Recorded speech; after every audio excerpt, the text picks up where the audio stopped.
Welcome to Art Bell, Somewhere in Time. Tonight featuring Coast to Coast AM from June 8, 1994. From the great American Southwest and the high desert, I bid you all good evening or good morning and welcome to another edition of the best, I say again, the best in live overnight talk radio. I'm Art Bell, and this should be a most interesting program this evening or this morning on what I'm calling Coast to Coast AM PM, because I don't know what else to call it since it occurs in both time frames. There's a lot of news to talk about, and we'll get to that. I've been piling it up now for a couple of days because of course, of the incredible program yesterday with Richard Hoagland, author of Monuments of Mars. And all day long, I've been fielding calls asking for the number to order tapes of that program. Okay.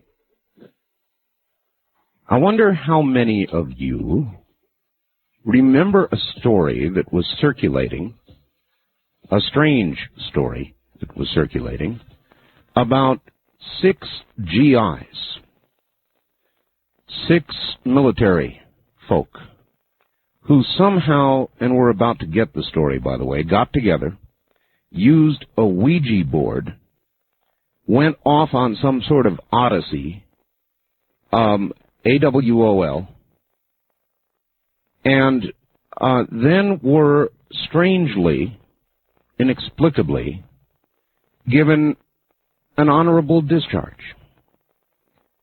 None of the story made any sense to me. I was always trying to reach out and find out more. Well, this evening, whatever, we're going to do that. We're going to find out more because I have a guest who was one of the 6. His name is Vance Davis. At this point, he's in New Mexico, and in a moment, it is to New Mexico we will go. So a surprise opportunity to interview somebody that finally will tell us the real story. Stand by for that.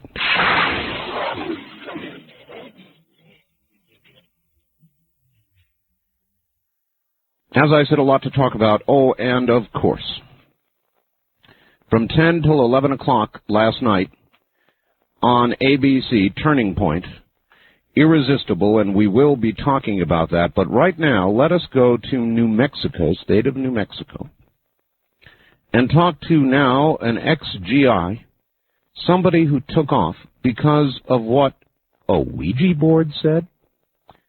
Vance Davis, welcome to the program, and good evening. Good morning, I suppose. Well, no, again, hold on. Let me switch it and do it over here instead. Vance Davis, you're on the air. Hello, Art. How you doing tonight? I'm just fine. Well, I tell you, Vance, what happened to you and the 5 others circulated almost as a myth or a rumor. When I first heard it on the air and people started calling about it, I didn't know what to make of it. It was just like it was one of those rumors, but apparently it's true, isn't it? Some of the rumors aren't, but the majority, we did go AWOL. We did get information from the Ouija board, and as we'll probably discuss tonight, some of those things that we were told have occurred. A lot of things from the Ouija board we threw out as garbage, but we did get some interesting things that we did give to the government. All right, let's back up a little bit. Where were you stationed, first of all? Well, in a place called Augsburg, Germany, Field Station Augsburg. Field Station Augsburg. All right. Is that a big base or a small base? Well, it's one of the largest listening posts in the free world. Oh, it's a listening post. Not anymore. It's gone from what I understand now. So they moved everything to England. Okay. When was this? This was in 1990. 1990. Yes, sir. And how many people would you guess were stationed there then? Oh, well, we had Sheridan Concern, Flight Concern. You had the artillery people there. I would say close to probably, maybe at one point, maybe 5,000 to 8,000 people. All right, Vance. You were living on or off base? I was living on base, on Sheridan Concern. On base? Yes, sir. Sheridan Concern is what, an on-base housing area of some sort? Yeah, they had 3 concerns there, which is like your separate bases within the place. Mm-hmm.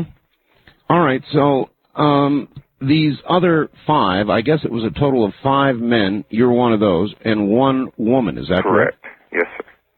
You all knew each other socially, or, what, in other words, what were you doing sitting around a Ouija board? Well, we 3 of us went to school together in 1983 in Pensacola, Florida. Then we kind of got back together in Augsburg, working fairly the same job, and met 3 others. We were doing parapsychology research. Parapsychology research? Yes, What in the world were you doing in a field like that in the military? Well, I've always had an interest in it growing up, and so had the others, so we decided on our off time to basically do some research. Germany is known for its old arts, as it's called over there. Oh, yes. And we decided to kind of see if it's true or a bunch of garbage. So what were you investigating besides the Ouija board? I mean, how did it begin? Well, we were investigating the garbage, basically the charlatans, the fakers. Right.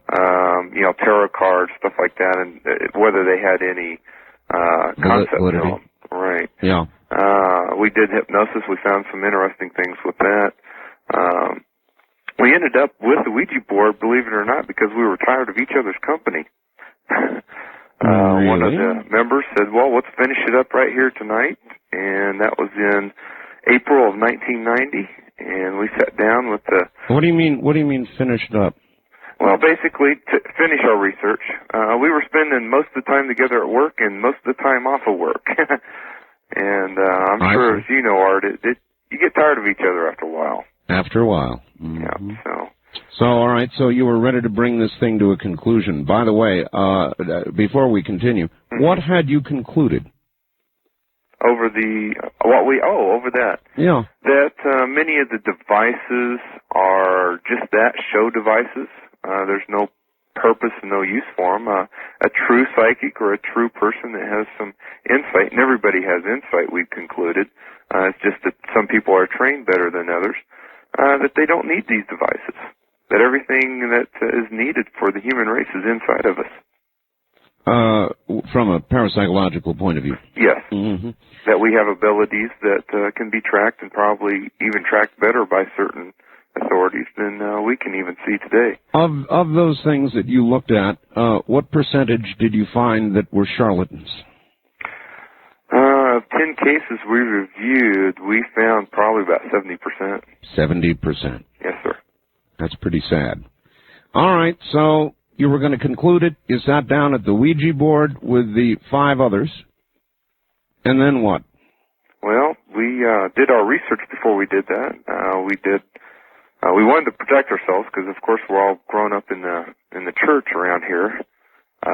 So we basically did some research and talked to some people, and we did a prayer. We also asked, many people may understand this, asked the light to come in to help us and prayed for Jesus to guide our hand if we were to get anything. Then if not, then if we weren't supposed to do this, then give us a message that we weren't supposed to do this. Those who would share the faith in Jesus with you would say that you were dabbling with the devil. And I would tend to agree because there's no directions on the board or how to use the board. If you're messing, it's like a person, Art, that is messing with a computer that has no knowledge of it. You don't know what you're messing with. Mm-hmm. So in a way, you're messing with something that you know nothing about. And I can identify with that. I blundered my way through several computer tragedies before I became literate enough not to destroy what I was building. Well, I went through the fast course through the military on how to do that. So, At any rate, so I identify with that. So there you were, blundering your way in, sitting down at a Ouija board. Were you guys drinking? No. We did not, we didn't have a drink for the next, probably 5 months. No drugs? No drugs. All right, so you sat down at the Ouija board first time. What happened? The best way I can put it, an energy or a person showed up, to the board, and, you basically felt it. The energy in the room got, very highly energized, which was interesting to say the least. Did all 6 of you put your hand on the little... No, only I and Ken Beeson were the only 2 that did that. The others basically recorded the information. Okay. And never once, an interesting side of this, when we've had Catholic Church officials, we've had them talk to us and everything else, not one word was misspelled during the whole time. Not one misspelling? Out of 8 sessions, really?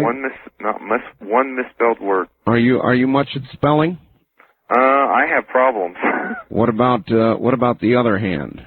Ken, he has even worse problems than I do. So we're not good.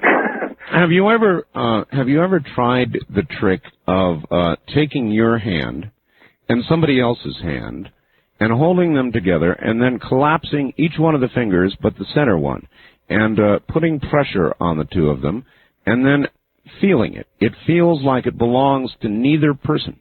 Correct. Yes, I have. I have done that. Uh-huh. A really weird feeling, Art. Yeah, very weird feeling. A disconnected, sort of unusual feeling. Now, I wonder if there is a parallel to two hands on the Ouija. That's a good question. I've never been asked that, but there could be. I know it's like a phone booth in the way that, you basically are opening yourself up to the energy. The Ouija board and the little thing that goes around is actually a piece of plastic and is nothing. It's you that's doing it. That's right. It's like someone saying, well, a gun kills. No, a gun doesn't kill. That's the person behind the gun kills. That's right. All right. So yeah, but it at times it had a feeling our hands were numb at times. It didn't feel like hers sometimes. All right. So tell me, how did it go exactly? I mean, here it is moving around. You ask, no doubt, who it is or what it is, and what answer did you get? Well, we got introduced. Basically, she said, and it was a woman. It felt very womanly, I guess, in the way it was moving. A person named Sapphire. And we asked who it was, and she, where she was from. And she basically said she used to be a woman from Georgia, believe it or not. Georgia. Yeah, so it was someone in the other realm, which had me and both Ken and most of us really spooked because we're talking so-called to a dead person. Stand your hair straight on end, I'm sure. Yeah, I think we ended up getting a few more questions and we quit for the rest of the night. What did you ask, by the way? We basically asked who she was, where she was, and what else? And why are they contacting us? Why were they talking to us? And we were basically given the answer because we wouldn't listen any other way. That's interesting. We were praying about things, surprised and we didn't, weren't listening, I guess. I'm surprised you didn't get a flippant, well, you called us. Well, actually, they didn't. We called them. We put our hands on the board. That's exactly what I mean. Yeah. So, all right, so you quit for the night. And everybody said to everybody else, what? We're going to do this again, or we're messing where we ought not be? Or? I think we discussed every aspect of it, and one of the biggest aspects is should we go on or should we not go on? All of us were basically trained to be analysts in our field, and this deemed more analysis and more research. I understand that. So our interest kind of got a hold of us, if you know what I mean. I do. By the way, you guys were involved in fairly sensitive stuff, weren't you? Very highly sensitive that I don't even talk about today. Right. So I imagine when you all took off, the military authorities must have, to use the street term, freaked out. Actually, from what we understand from classified documents that were released in '92, they knew when we took off. They were tapping our phone from almost the 29th of June to when we took off. Oh, they were? Yes. But they didn't know where we were going, which was interesting. Well, had you discussed on the telephone where you were going? Yes, we had. All right. We actually talked to the people we were going to go visit. All right. Well, we've jumped ahead. So okay. Back to it. So then, ending the first session, you made a date to get together again, or what? Yes, we made a date for about 2 weeks later because a lot of things were going on at work, and we didn't want to put the pressure. So we ended up meeting. I think it was about the first week of May, and we ended up having a session for almost 8 hours. 8 hours? 8 hours, yes, sir. You want to give us the highlights of the session? Well, we were told about some things that was going to be going on in Europe, and that was not a good place to be in the near future. We were also introduced to some other entities. For all these entities, I don't, as any analyst or investigator would do, we don't hold a lot of credibility behind them, but the information was very interesting, so we did a lot of research on everything we got. A lot of it was totally opposite. A lot of it was so far out that maybe our own minds got caught up into it, if you know what I mean. But some of the material we were getting was very interesting. We were told, proved to us basically that they were for real. One of the instances that nobody knew about was Ken's grandfather, who was very close to him. Gave him a message, and I can't remember the name right off my head. It's in the notes. He actually gave him a name that Ken couldn't remember. He ended up calling the next day, calling his dad and asking him who this was, and it was his grandfather.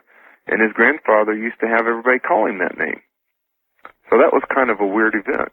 Yeah, pretty weird. You know, we tended to say, okay, well, maybe they could be for real. You know, we also were told, believe it or not, Art, that there would be a major earthquake in Tehran. In Tehran? Yes, and thousands of people would be killed. When was this supposed to occur? This is supposed to occur because we wanted something quick that would be reported in the paper. Right. And it was supposed to happen within the next 30 days. And? It happened. Over 300,000 people were killed.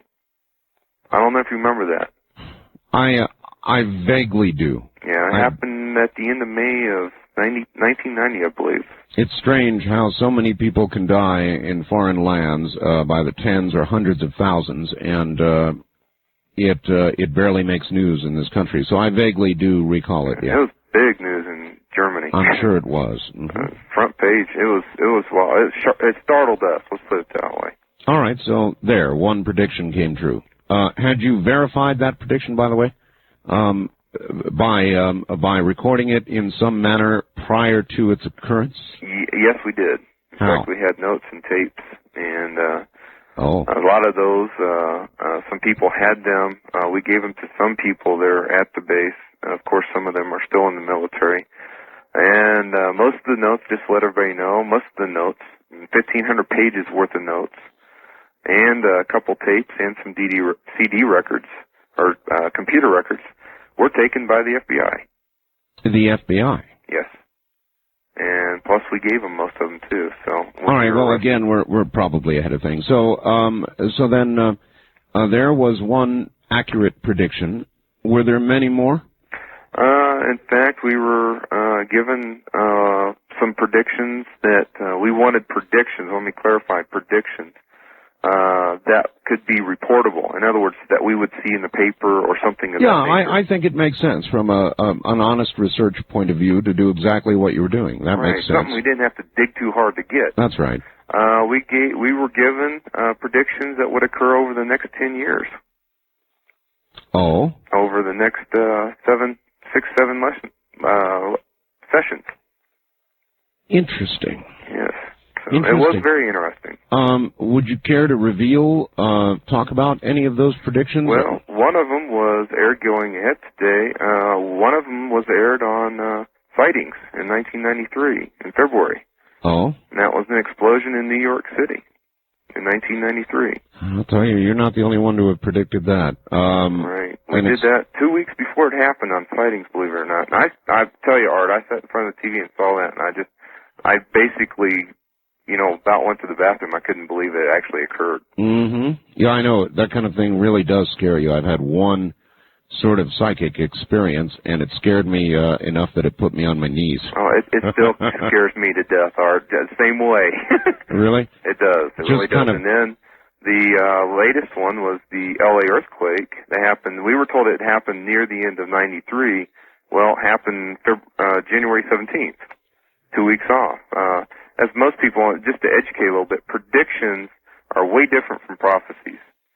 There's rumors going around these are prophecies. No, they're predictions. Predictions are put out so that changes can be made so they won't happen. And as we heard on the news, the FBI knew a possible bombing was going to occur 2 months before it happened. Right. And they ignored their people that were telling them that. All right, Vance Davis, hold on. We're at the bottom of the hour. It'll be about a 4-minute break, and then we'll get more into this, all right? No problem. Stay right. Well, by the way, where are you in New Mexico? I'm in Albuquerque. Albuquerque. Talk to you in a couple of minutes. Vance Davis, and it's quite a story. We'll be back. You're listening to Art Bell, Somewhere in Time. Tonight featuring a replay of Coast to Coast AM from June 8th, 1994. You're listening to Art Bell, Somewhere in Time. Tonight featuring a replay of Coast to Coast AM from June 8th, 1994. Good morning. Well, good evening. Whatever it is. I'm Art Bell, and this is Coast to Coast AM. It is the best in live overnight talk radio. We're about to get back to Vance Davis. I'm stalling, trying to listen to some of my new bumper music. I love this stuff. Anyway, just before getting back to Vance, I do have this, and it seems related, but it's not. It is nevertheless very interesting. What will happen on June 9th? Do you know what June 9th is? Well, among other things, it is tomorrow. This is from Julie in Beaverton, Oregon. But it is only representative of a lot of letters that I've received lately. And I don't know what to make of it. And so I'm not going to make anything of it. I'm just going to pass it on to you. What will happen on June 9th? It will change the world as we know it. The veil of evil will be lifted from the earth. Last night, Pat Robertson reported on the 700 Television Club religious program, that some people have come forward with a, quote, word of knowledge, end quote, from God on June 9th. That on June 9th, quote, the veil of evil will be lifted from the earth, end quote. His co-host Ben Kinchlow reported that he had heard during a Christian conference in New Orleans that something would happen on June 9th, but no one seemed to know what it would be. Both Pat Robertson and Ben Kinchlow treated this somewhat lightly because they too hear these crazy dates, they come and go. Normally, I treat such things with a grain of salt as well, except that several months ago my sister, who lives in Seattle, heard from her hairdresser, a New Age source, I believe, that on June 9th the world will change as we know it. So, apparently this date is being brought up by several sources around the country. If possible, do you suppose you could put forth the subject over your program this evening and see what anyone has heard? Okay? That's it. All I can tell you is, when I receive information from a lot of different sources, letters, faxes like this one, and finally it begins to get to the point where, the whole thing begins to coalesce and you realize there is something out there. I don't know what it is. I don't know that information in this case from one's hairdresser or something is at all meaningful, but all I'm telling you is that a lot of people have said it, written it to me, and nobody seems to quite know what it means. Is this some sort of collective human consciousness? Or is it just yet another rumor making its circulation around the country? I don't have the answer.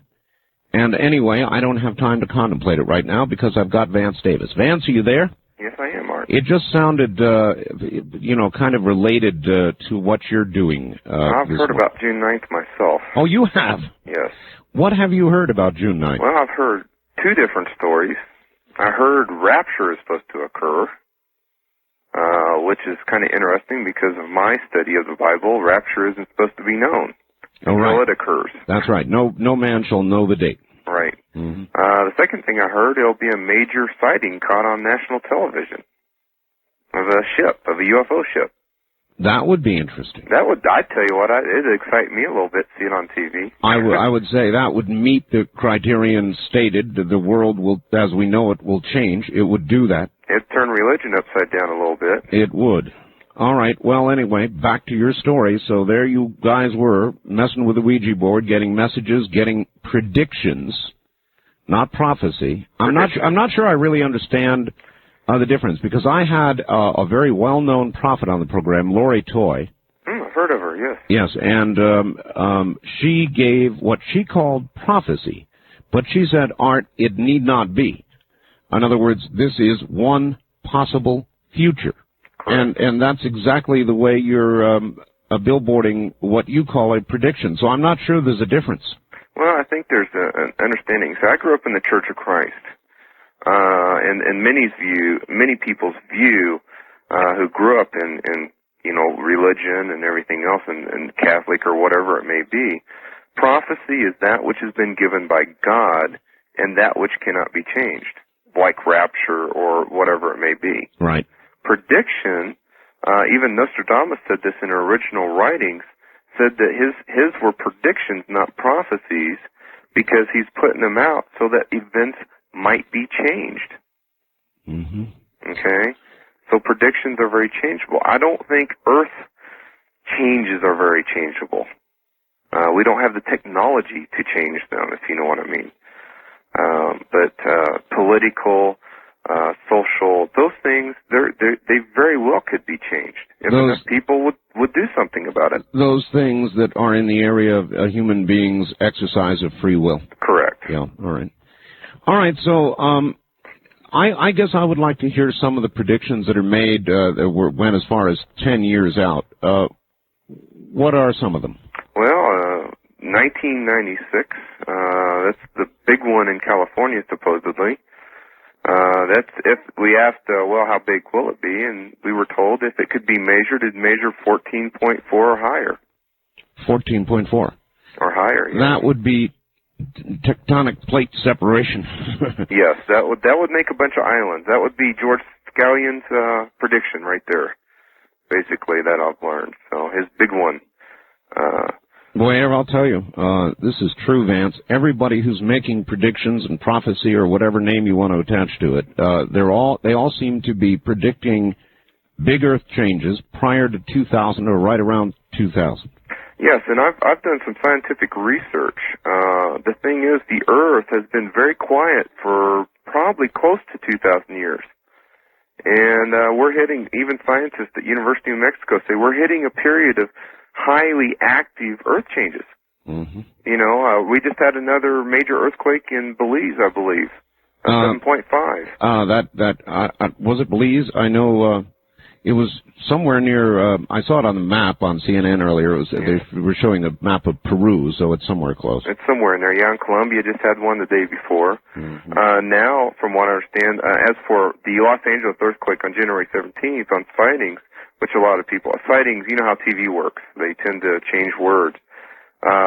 First was supposed to be an LA earthquake, a large earthquake, and it's going to do a lot of damage, but very little death. Soon after that, I see it probably within 6 or 8 months, there's supposed to be an earthquake in Seattle, Washington, of 5.4 or higher. Now, we were just told Seattle earthquake 5.4 or higher. That will, in turn, set off Mount Rainier. Now, Mount Rainier, from what I understand from some sources up there, they've closed off some of the park roads, Art. They have? Yes, and they're having emergency preparedness meetings right now. They're seeing smoke coming out of the mountain. The ground off the coast has risen almost 10 times faster than normal in the past 3 months. So something is occurring there, and they had a 4.5 right by the mountain about 3 weeks ago.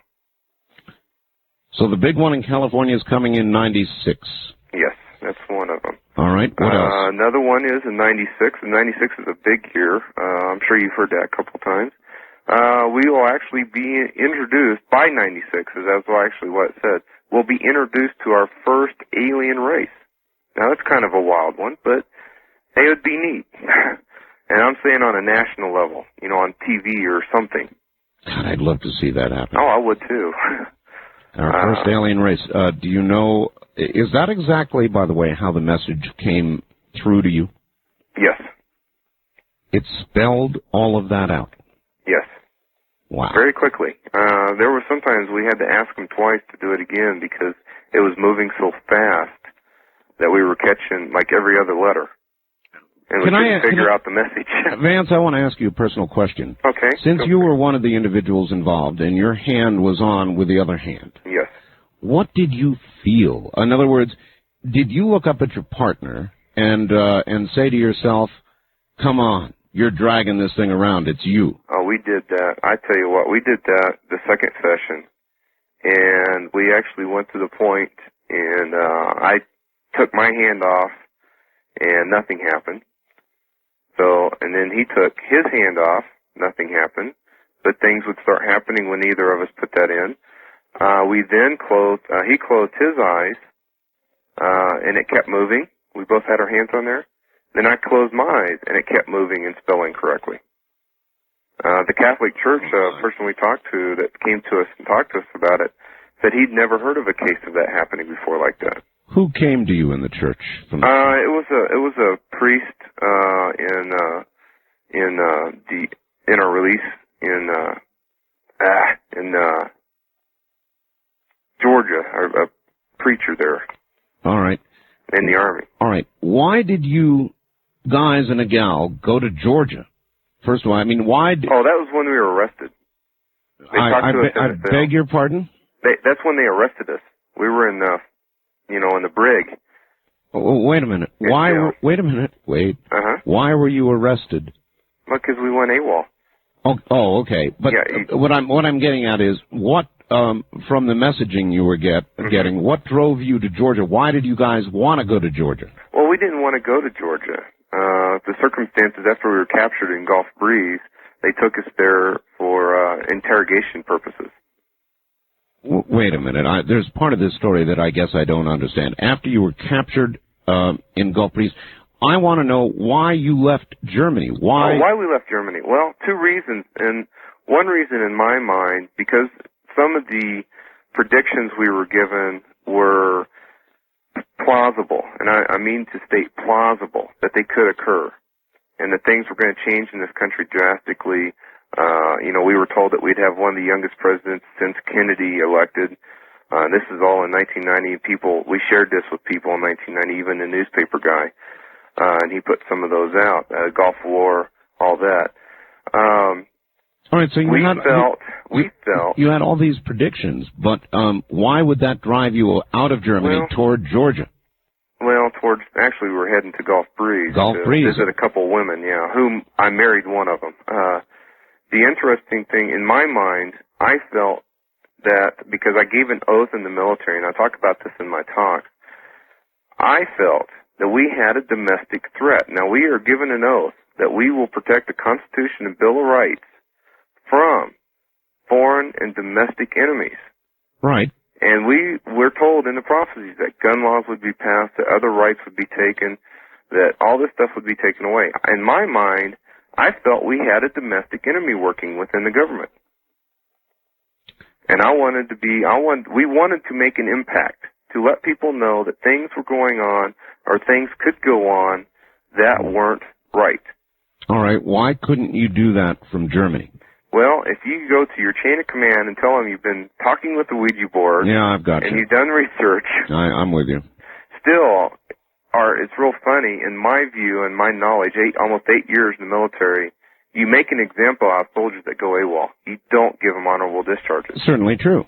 All right, so what do you guys do? Go get passports and jump on an airplane? Well, actually, I had an actual leave paper, but we all had fake leave papers for the United States. I was supposed to be in Mallorca scuba diving. Mallorca scuba diving. Yeah, I wasn't. I was over here in Atlanta. We were never checked, Art. Never checked through customs. So we you just walked through, showed our green ID card, and that was it. That was it? Got on an airplane and went to where, Atlanta? Atlanta, yeah. And we split there. We went, Ken and Mike went to get our van that we had purchased from overseas, and we went to Chattanooga to wait. To wait for what? To wait for them with a van. That was in Tennessee. Oh, I see. What was the plan? Well, the plan was to basically end up in Colorado and wait for things to happen. Wow. To do what you people did, you must have been completely convinced that all of this was as real as a heart attack. We felt it had enough reliability on the predictions, on the reliable ones, that it had enough predictability that these were going to occur. Yes. And most of us didn't like it, Art. This is saying, they're getting rid of, in our mind and in my mind, they were getting rid of the Constitution, the Bill of Rights, and all this stuff, and basically turning it into a totalitarian. Now, this is in the future. This isn't now, but, this is what we were thinking in 1990. We didn't think these things would occur. And every time one of them does, we're sitting there just shaking our head like, we can't believe people are allowing this to happen. You know? So you were going to come back and finally get together, all of you, in Colorado? Correct. And what? Go to the mountains and just wait? And wait for a certain thing to happen. It's already happened. We never made it to Colorado. What was that? What was that thing? That was, believe it or not, the gun laws were going to be passed, severe gun laws. And we were told we would be allowed to play for about 3 years. And as we all know, guess what happened in latter 1993 and what's happening now? Severe gun laws. Well, gun laws anyway of some significance. The crime bill's a little worse, and then they'll probably get a little worse. Yeah, they're becoming more severe all the time. You open a floodgate and people come in, you know. That's the way I look at it. But I do agree with some control, but not the control that may end up at, not that it's going to end up at that. Vance, I want you to hold on, all right? Okay. Stand by, please.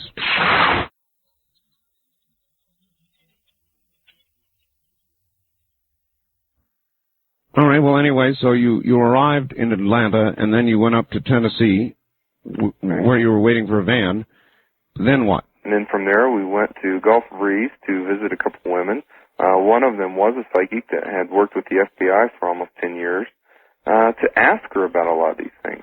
By then, how long had you been gone from Germany? I would say about 1, 2, 3, 4, 5 days. 5 days. Yeah. Not long. And not so long you knew by then they were hot on your trail, or they were going to try to be. Well, we knew that they would soon, because by 3 days, some people hadn't shown up to work.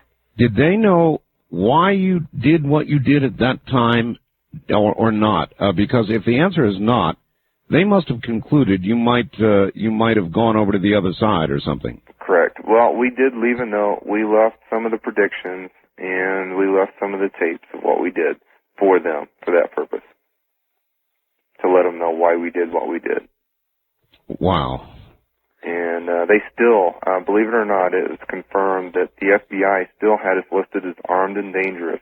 Armed and dangerous? Armed and dangerous. When we were arrested and the doors broke down and everything else in the apartment we were staying there in Gulf Breeze, they basically, I was on the floor with my pants on and a gun to the back of my head cocked, and being told if you moved that they were going to put my brains all over the floor.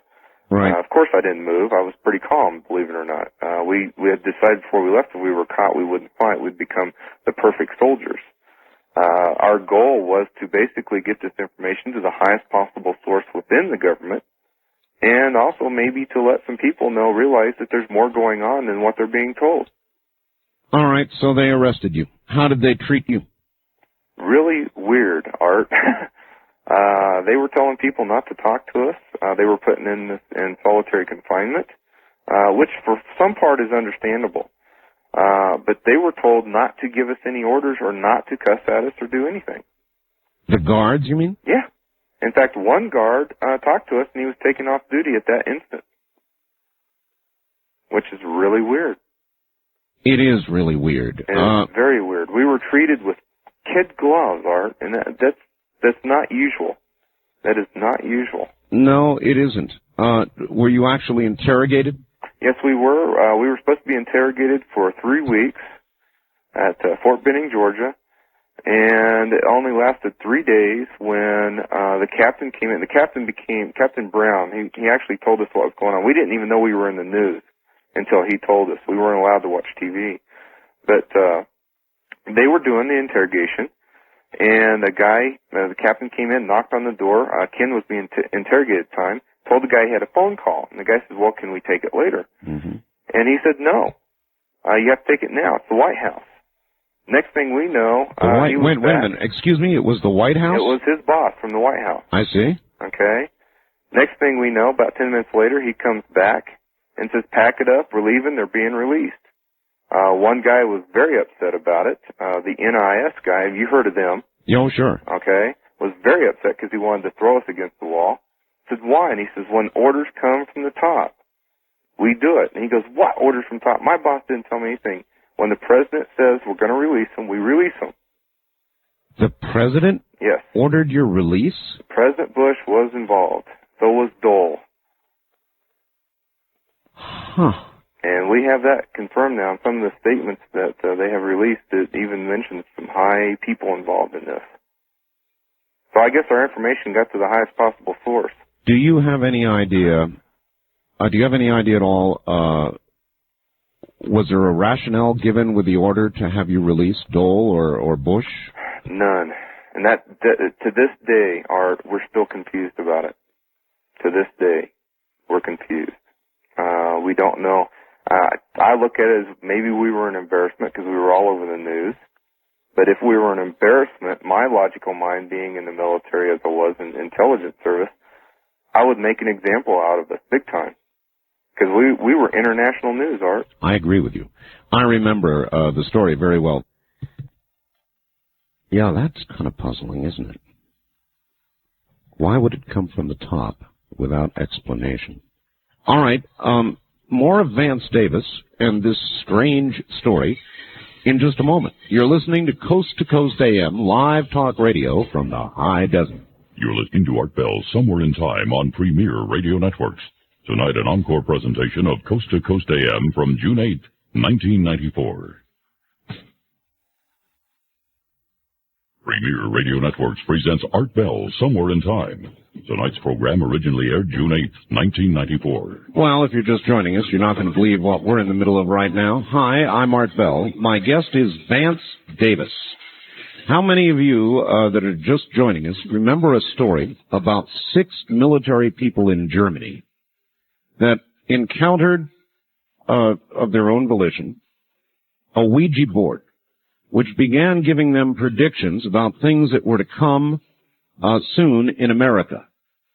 Predictions of gun control, vanishing rights, civil rights of the American people, the big earthquake in 96, the first alien race contact in 96 is going to be a big year, according to Vance Davis. Well, these GIs, 5 men and a woman in Germany, got on an airplane, motivated by the strength of these predictions, went AWOL, came to the United States, the story is going, went up to Tennessee, met there, drove down to Florida, Gulf Breeze, Florida, where the FBI corralled them, actually burst through the door and arrested them all. They were then held, questioned by the FBI, and then, strangely, released through the good offices, according to Vance, of President Bush and Bob Dole. And that's where the story stands, and we're going to get back to Vance and the story and find out where we're going with this and get the lines open for you to ask questions in just a moment. But if you've ever wondered about this very strange story, and it is a strange one, stay right where you are. Vance Davis, back in just a moment. Vance, hello. How you doing again, Art? Just fine. All right, so the FBI interrogates you. They treat you in a very strange way. They don't talk to you. The guards don't talk to you. And then comes an order from on high, President Bush or Bob Dole or both, to what? To have you released? Yeah, that we were going to be released and sent to Fort Knox to the processing station. And under what conditions were you discharged? Well, this is the interesting part. They never charged us with AWOL. They charged us. They never charged us with failure to repair. In other words, failure to report to work. On my DD-214, it says unsatisfactory performance. Unsatisfactory performance? Yes, I guess I did AWOL wrong. I don't know. If you know, that's a little joke. I'm sorry. No, that's all right. What were your performance reports like? Your reviews? Most of them were about average. I was awarded the Army Achievement Medal, which is one of the highest medals you can receive in peacetime, for restructuring what we do out in the field in our job. Just to let people know, and there might be military listening, I was a 98 KU-1 or a 05 KU-1, which is a non-Morse intercept analyst. Non-Morse intercept analyst. Right, and that's all I can really say. That's the classified version. You were an electronic spy. Well, Well, yeah. You know, it's self-explanatory if you look at the title. Yeah. Yeah. Yeah, that's what you were. All right. So then you are, suddenly out of the service. It was a discharge under honorable conditions, correct? Correct, yes. And what have you done with yourself since? Basically, we ended up out here. I married one of the women that we visited there. We have 2 children now. And I was maybe thinking the story would die, as all of us did. But we found out that nothing like this has ever happened in 200 years of American history. A lot of people, it shook them awake, I guess, because it was reported over everything, and some of the predictions were released in 1990 in some of the newspaper and through the grapevine, if you know what I mean, Art. I do. We had told some people, and I guess it went fast. I am actually a large branch on the grapevine. I believe it. I've heard a lot about you, Art, and I tell you what, I like what I hear. So. Well, I refer to the kind of thing that I read earlier on June 9th. So we're part of that, I suppose, circulating that thing, passing it on. But once something like that, Vance, reaches a critical point, people in my position really have no choice. I mean, you report it. You get a lot of letters. You get a lot of faxes. It's something going on out there, so I report it. True or myth, I report it. Listen, I would like to let some of the audience ask questions. Are you up for that? Sure, and I would like everyone to know that I will be speaking in Olympia, Washington on June 24th. They can call WebWorks up there in Olympia, Washington. And, all right. It'll be my 3rd talk, believe it or not. We finally decided, me and my wife, that if the story's not going to die, we better clean up all the rumors, especially the one about that I'm a religious fanatic. You're not. I'm not. No. Do I sound like one, Art? Well, I don't know. No, I'm like everybody else, and I just want to know what's going on and basically to educate people and say, hey, look, here's how the military works, here's how the intelligence field works, and we have the power to change things, basically. All right, Vance, every line is ringing, so let's go. Let's see what we've got out there. On the wild card line, you're on the air with Vance Davis. Hello. Hello, I'm Randy from Albuquerque also. Oh, hi, Randy. Hi. I guess I wanted to ask the question. I've been listening all night long, and I was wondering if you're still dabbling in the occult. Good question. Good question. No, we have never touched the Ouija board since then, and never have. I still read my Bible. I still believe Jesus Christ is my Lord and Savior. So you've become a Christian too, huh? I've always been a Christian. Oh, okay. My faith, believe it or not, because of the event, and when you go through prison like I did, and what was going on, and the only faith you had was in God, right. Your faith tends to get a little stronger. Well, I believe that. I also went through a lot more occultic ritual than you ever did, not on the scale that you did, but I got to the point where I made an astral body for myself, and I was able to project. And it was very scary, and it was very, you got to the point where you thought you were going to lose your mind. And I came to Jesus Christ myself, and I'm glad you're a Christian now, and I'm here in Albuquerque. I'd like to meet you. Well, sure. I'm in the phone book, believe it or not. So. Oh, great. Well, all right. I keep myself accessible. Well, great. That's Vance Davis. Thank you very much for the call. Vance, how long were you in prison? 21 days. 21 days. 21 days. Solitary? Yes. Except for Fort Knox for about 8 days. We had our own building in Fort Knox, believe it or not. What did you think when you were in prison and there was waiting time and you were probably sitting there thinking the worst? What did you think was going to happen to you? By the time, in Fort Benning, basically, we were ready to go to prison to Fort Leavenworth for about 30 years. 30 years? Yeah, we were already ready to go. And at the same time, inside, it felt like we weren't going to go. Do you know what I mean? Yes, I do, but it does. You know, the whole thing absolutely doesn't make sense. You guys, sensitive positions in Germany, you get up, get on an airplane, take off, they catch you, you feed them to them what must be a totally cockamamie story about Ouija boards and predictions and catastrophes, and you tell the military that sort of thing usually, And you're going to be making big rocks into little rocks for a long time. Yeah. And you know what's interesting? On my statement that they released, I gave them a couple predictions. Yes. They're blacked out. They're blacked out? You know what that means? They're still classified. I wonder if at some level, maybe a high one, Vance, they bought it. I think they did, because we told them about the Los Angeles riots, and I had a friend that was stationed there in the area, and they were practicing for riots 2 months before they occurred, and Rodney King hadn't even occurred yet. God, that's weird. That weird when he called me and told me. All right, on the wild card line, you're on the air with Vance Davis. Hello. Good morning. This is Fritz from Phoenix calling. Hello, Fritz. Vance, you sure shook everybody up in the UFO community because you guys ended up in Golf Place. Of course, as you know, Golf Place is the #1 hotspot in UFO sightings in North America. Yeah, it is. Yep. And wait a minute. Was there any connection at all, Vance? We knew about it, but it wasn't the purpose. We just went there to visit a couple women that we wanted to come with us. All right. Well, there you are, Fritz. Since you're pro UFO, had any one of you had any UFO sightings? I had one, believe it or not, in Art Bell's hometown. I was there about 2 weeks ago. You were in Pahrump? I was in Las Vegas. Las Vegas, all right. Las Vegas. I saw an interesting. I don't know.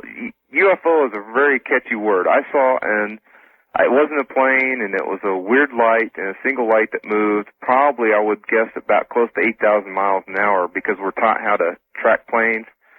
And that thing moved faster than everything I've ever seen. So, and it was inside the atmosphere, not outside the atmosphere. Well, keep looking up there.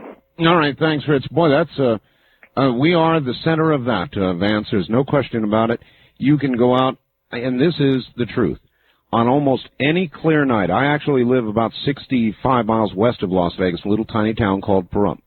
And we are immediately adjacent to an area known as Dreamland. It is just over the hill here. Area 51? Yes. Yeah, okay. Mm-hmm. And on any night, when it's clear, if you spend some time outside, you're going to see some things that will make you sound like a weird person when you try to explain them. Yeah. They're not always close up. It's not always a very close encounter, but there will always be some things in our sky you cannot explain. So that's all there is to it. And it's happened for centuries. Well, I don't know about centuries, but it'll happen any night, just about any night you care to go out and spend some time outside. It's weird enough for me. On the wild card line, you're on the air with Vance Davis. Hello. Well, good evening, Art and Vance. It's amazing. Art, this is your psychic caller from Youngstown, Ohio. Yes, hi. Listening with great interest. Did the news reach you yet that 6.5 hours ago there was an earthquake in Bolivia? Yes, sir, it has reached Bolivia, me. yeah. Yes. Did you hear that it was 400 miles underground? No, I didn't. I heard it was 7.5 on the Richter scale. Yes, and it was 400 miles underground. I wonder if that might relate to the June 9th thing that people have been talking to. Oh, brother. Who knows? Might be the beginning of something. I'm scared. It could be. I do want to ask, have you two, before I mentioned it this evening, sir, have you heard about this June 9th date? Have I? Yeah. No, Art. I wondered. I'm not a big Pat Robertson fan. I did get the readout from the computer board of your Pope Paul the 23rd. Or Pope John the 23rd's predictions on the computer, yes. And he said June something or other, 1995, and I just wonder maybe somebody was trying to cash in on that. But 6.5 hours ago, since South America is east of Eastern Standard Time, it could already have been June 9th. And I haven't heard of anything that big, and the fact that it's 400 miles underground is... No, it is not June 9th there. No, it's actually... well, isn't it the 9th after midnight? No. Well, actually, yes. It is now the 9th. That's right. It happened before that. It is the 9th. South America is east of Eastern Standard Time. 6.5 hours ago, I don't know, might have been... Well, if they were east of Eastern Standard, well, I don't know. It could be. Yeah. It could be, can I actually. ask one question of Vince? Very quickly. Vince, in your going public with this information, is there any way that you might be putting yourself in danger? All right, thank you. Good question. Is there? I haven't been called. I haven't been approached. I know a lot of people out there aren't, as you do, have been told to shut up or do this or do that. I feel I'm pretty intelligent, and I don't talk about what I did in the military. I'm basically out here to educate and basically not to create a panic, but to let people know and realize that things are going on and maybe we have some control. No, I don't feel I'm in danger. In fact, I feel I'm a little safer in coming out and speaking with people. You probably are. There's been no contact by the military since your discharge or anybody, any official in Washington? No. At the end of the interrogation, I was told if we got any more information to contact them, and that was it. So, wait a minute. If you, as in predictions? Yeah. We were told that before we were released. Wow. God, I'd sure love to see the classified papers on. Well, I'll send you some. How's that? Where'd you get them? Well, a man by the name of Phil Reynolds, who works with Bryant. I can't remember his first name. Phil Bryant or Phil Reynolds, but ENSCOM, which is the security command of the military, has released 700 plus pages. Right now, we're trying to get the FBI to release theirs. Is that mostly the investigative end of it? In other words, the transcripts and so forth? The 1,500 pages they got were not in it, which surprised Phil and these guys work in Washington, D.C., and it surprised. And there was no ending report, Art. Usually when you end an investigation, there's a final report. Some sort of, yes. Yeah, there wasn't one. It just ended like boom. It's very interesting. Very weird story, Vance. Yeah. Very weird story. I agree, and we're still trying to find answers, Art. On the wild card line, you're on the air with Vance Davis. Hello. Hello there? No, I guess you're not. That was a click. All right. Wild card line, you're on the air with Vance Davis. Hello. Hi, Art. This is Carrie from Sacramento. Hi, Carrie. Hi. I was just wondering if there is any chance it's the polar shift that's going to happen June 9th. Oh, please. Wasn't that a frightening story? Well, I found some facts out from University of Mexico. I have a bunch of professors up there. Do you know the Earth, about every 10,000 years, the magnetic pole switches? Yes. Okay, yes. Most people don't know that. Yes, every 10,000 years it switches. Well, people that listen to Art Bell do know it. Good, great. Hey, that's great. But it's interesting. They were telling me we're about 1,000 years overdue. Well, yeah, according to RW, that's probably true. But what I wanted to ask you, Vance, is have you ever read the book Messages from Michael? Yes, I have. It's about a group of people that also channeled through a Ouija board. Yes. And Art, you have a sister that's a channeler, don't you? I do, yes.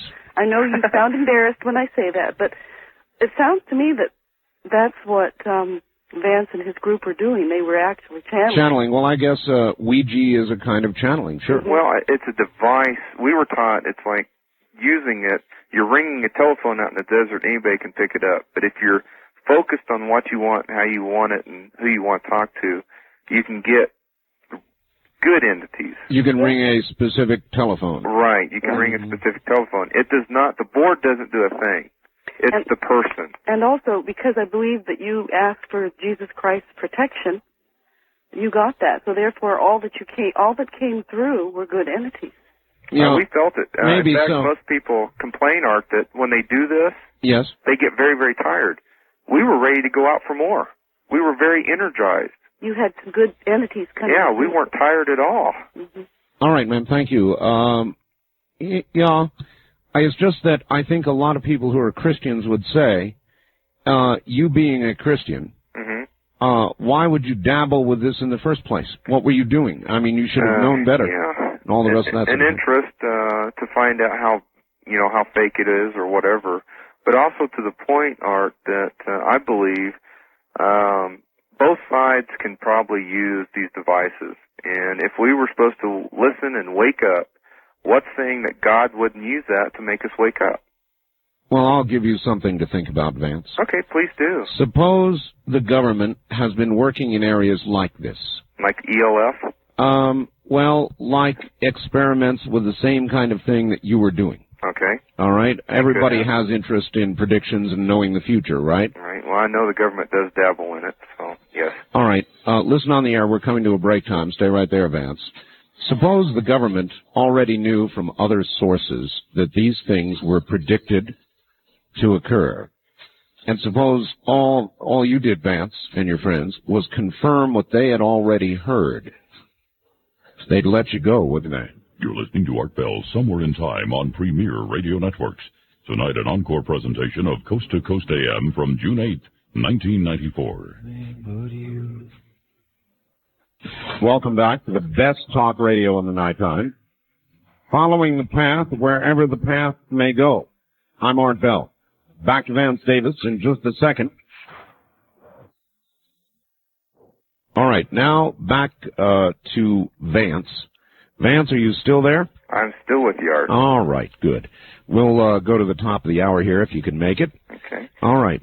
On your comment, Art. Yes. Let's look at it logically. Most people know the government probably uses this stuff. Anybody intelligent knows, because some of it may be true, some of it may not be true. Well, if they haven't experimented with it, Vance, they're derelict.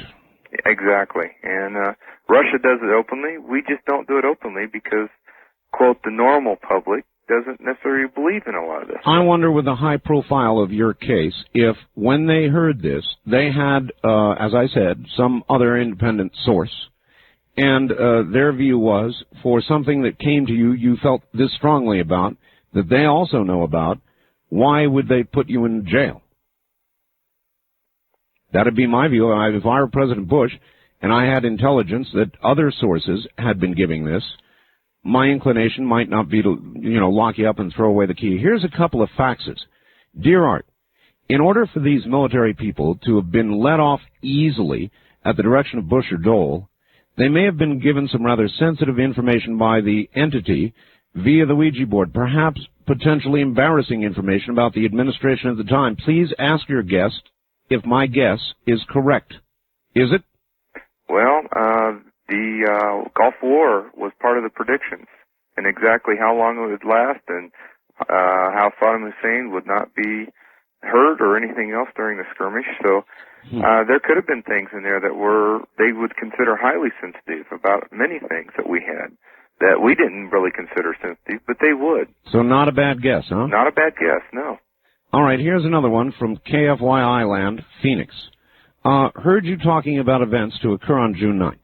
You might poll your audience, especially those from California, about some, quote, angelic beings, end quote, appearing to people in their vehicles, warning them that the last trumpet has sounded. This is your final warning. There'll be a great earthquake, which will occur here between the 9th and the 16th. Then the entity would disappear. Apparently, this has occurred several times within the last couple of days to a number of people. Thought it might make for an interesting talk subject. I did get a call on that, Art. I beg your pardon? I did get a call on that. A man called me and said, Gabriel came and saw me. He calls himself Gabriel. And it was reported in the paper, too, 3 times now out in California. Something's going on. Something's going on. And I'm getting ready to talk in Olympia, Washington, and they're saying the mountain's getting ready to blow up there near Seattle. So why are you going up there? Well, I'm going to do a talk, but it just kind of be weird. I'm not going to get hurt there, but to see it would be interesting. You think? Timing. Do you think it's that close? I think it's very close. Like I said earlier, they're starting to close down the park roads up there. Where did you get that information? That's from a newspaper or TV station there that did a show on me in October of 1993 that I said that this was going to happen in 94, and the geologist said probably will. He was hedging on it, but he was saying it probably would, and now things are happening very fast there, in fact. Yeah, these things could all occur. I leave everything possibly to happen, if you know what I mean. But it's quite interesting how these predictions that we were given way back in 1990 are still occurring. It's even shocking to me, as it would be to you, Art, if you had them. 6 people. I find it, I was in the Air Force, Vance, and I find it very strange that 6 people in the military over something like this would all decide to do something as drastic as going AWOL when you knew full well you'd end up in the pokey. All the rest of it, I mean, very strange. Yeah, I look at it this way. We felt strong enough, I guess in the heart or whatever you want to call it, that this was important stuff that the public should know about it, or that we should make an impact to let people know things are getting ready to happen. I've heard in 4 years, Art, this story hasn't died. In fact, it's gotten bigger. And we have to deal with it now. And we do that in different ways. And things keep happening. As I said, we were told this. And I put, dates on it as close as I can get. I don't put exact dates on it because nobody can do that, but some people try. But things are still occurring, and every time it happens, I sit here and just kind of shake a little bit, I know. Like, what about the other stuff that we didn't put out that we were told? Well, we'll get to that in a second. That's a good tease. On the wild card line, you're on the air with Vance Davis. Hello. Art, you're peddling in death. Well, I'm not trying to. Call the wild card lines, area 702-727-1295. Not that I know of, it wasn't. Well, if you... All right, well, anyway, has nothing to do with this subject, so please stay on the subject. On the wild card line, you're on the air. Radio Free America. Hello. Art, your program is great. I'll tell you what, you come out with some of the most unbelievable guests. Thanks. This is a weird story. It is. And do you remember? Do you remember when it happened? Yeah, I do. I do too. I can't. It just it doesn't make any sense why they let you guys go. It really doesn't. Not even in our minds. My question is, did you get any information from what you guys were doing involving a financial collapse or a war, like some, Art and I think that we're headed for war in Korea? Well, I tell you what, I know how the Koreans think because I was actually over there, and in one tent we had two rocks. I don't know if you know what that is, Art. Republic of Korea. Yeah, I do. Oh, sure I do. Yeah. They get killed all the time over there. I saw a guy with his throat slit. North Korea, they look at us as pansies. They always have. And Clinton's playing right into their hands. And that's not a smart thing to do. Well, he's certainly... They are raised on force. Yeah, you know what I mean? Yeah, thank you, Clay. He certainly has underlined the word pansy, I'm afraid, for us. Listen, you mentioned predictions not made public. So let's hear a couple of them. You want to hear a couple? Yeah, okay. Sure. Well, we were told a lot of things about the Pope. That he'll turn, the next Pope will turn the church somewhat upside down, which will set up the final Pope. But we were told that the one wild thing that we don't put out, the Antichrist is already in power in Europe. Really? In some form of power. We don't know what. The Antichrist is already in power in Europe. Yeah, in Europe. He doesn't even know he's the Antichrist yet, so, which is interesting. These are things we don't put out because they're non-confirmable. Do you know what I mean? Yes. They're hard to find any facts on. Right. The most interesting thing I think about the United States was that we'll be the least touched by the chaos, and we were told that Native Americans were the cause of it. We will be the least touched by the chaos, yep. And Native Americans would be the cause of it? Yeah, something they have in their possession that will protect the Turtle Island. Wow. So, it's kind of interesting. This year he was talking about financial collapse, too. We were told that the stock market would crash in 1994 unless somebody stepped in. Well, I just heard someone was watching CNN, the news, yes, and their financial report section. You know why they raised the interest rates, Art? To prevent inflation. No, to protect the elderly investors in mutual funds, to get them out. Well, it would have that effect, too. Yes, and he was talking about it on the air, and I said, you what? Someone stepped in. And plus, the stock market can't really crash because if it drops too many points, they shut it down.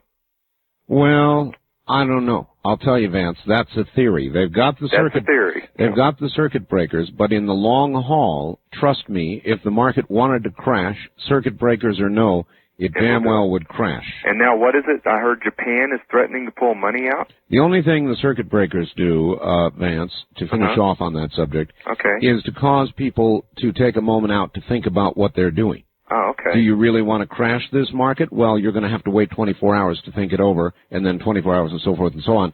But in the end, the market would still crash if it had a mind to. So it still has a possibility. I don't mess in the market, so. I don't either. I tried predicting for a while, and my predictions were so foul that I promised never to do it again, and I've held that promise. On the wild card line, you're on the air with Vance Davis. Hello. Good morning, Mr. Bell. Mr. South Dakota. I'll be real pleased to talk with Vance Davis. All right, well, you are. Right here. One of the real interesting things I heard you say that you're a born-again Christian. Well, I've always been a Christian. I was baptized when I was 16 years old in the Church of Christ. So I never stopped being a Christian. I just kind of put it on hold during military service, in a way, if you might say that. Well, you're talking to a born-again Christian, one that believes in God, and God has done wonderful things for her. And you might know something else interesting. I believe God is wanting me to do what John the Baptist did back there in warning people that Christ is about to return. And this all rings a bell with what you're saying. And did I also hear you say that you haven't used the Ouija board anymore since? Not since. It's not needed. I look at it this way, and I'll put it in the sense that, in the way I believe it, and I have to talk to people the way they believe, but I believe the spirit within me gives me everything I need to know of what's going to occur in the future or whatever, that I'm protected. Things I went through, this was a good experience. It wasn't a bad experience. I met my wife and have 2 beautiful children, and I believe I'm helping people, if not in the way of at least thinking on their own, instead of being told what to think. All right. Thanks, Leonard. And we don't have a lot of time here. On our first-time caller line, you're on the air with Vance Davis. Hello.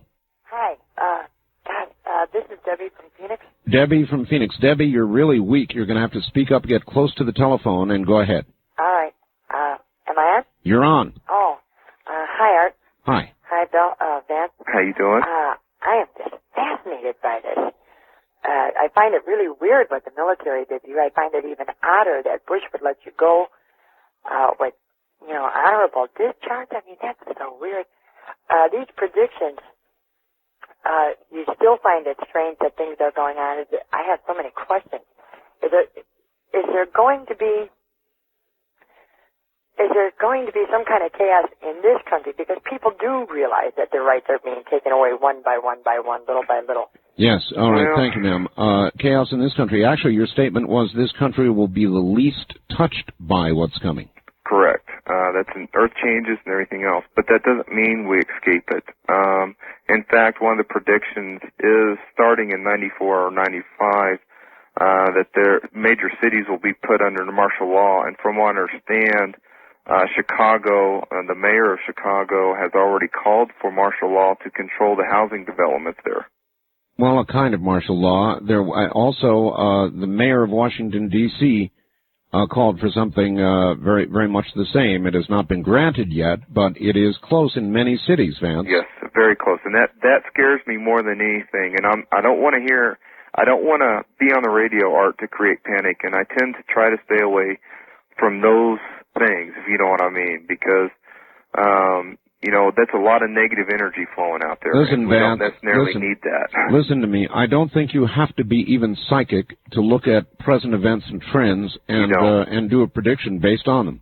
You don't. Yeah. Any intelligent man, all the predictions we have that we were given in 1990, any intelligent person that does research would find the same answers we did. These predictions have high possibilities of occurring. And a lot of them have. I mean, like you said about the show, prophecies. Yes. These things have occurred. Sightings even said we're tracking world events. And it's research. It's knowledge. All the knowledge and research is there, Art, if people go out and take advantage of it. All right. Well, I think I'm going to put the ancient prophecy people in touch with you, Vance. Feel free. I'll gladly talk with them. All right. I'll do it. On the first-time caller line, you're on the air. Hello. Yeah, Art, this is Dan from Kearney, Missouri. Hi, Dan.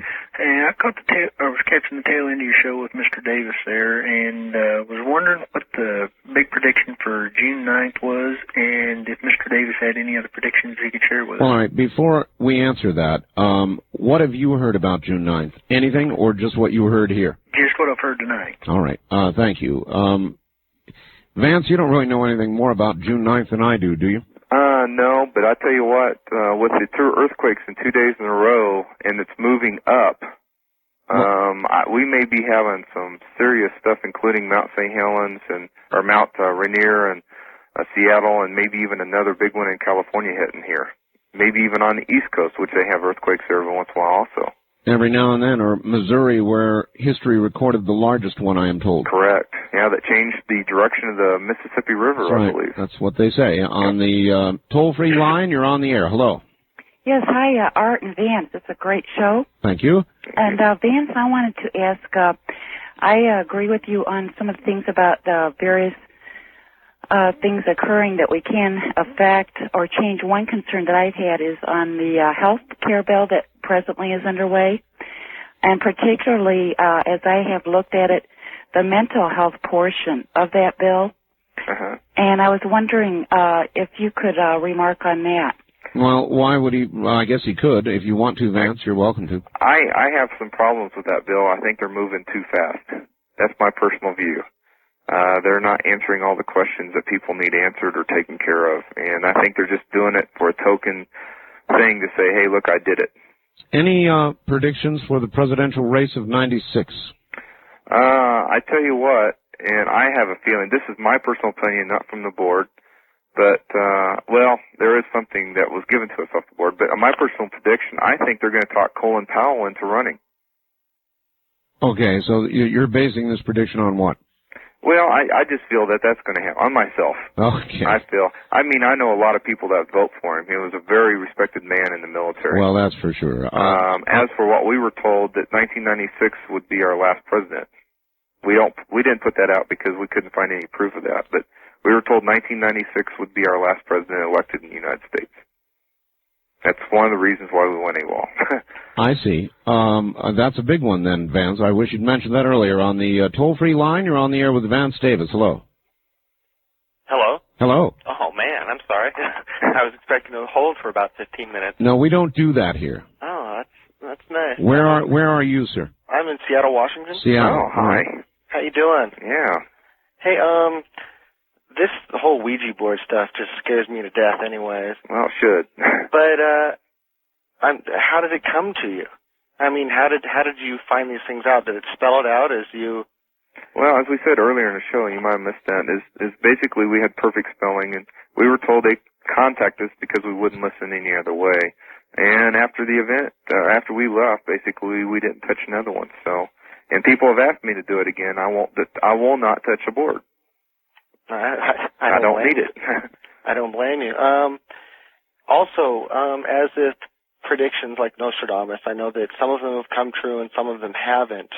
Correct. Have predictions, have the times for predictions come and gone where they haven't come true? Well, ours are still occurring. I know I did Laura Lee's show, but ours are still occurring. It's just a matter of the LA earthquake was like 2 weeks after 94. Mount Rainier is not going to happen this spring, but it's getting ready to blow.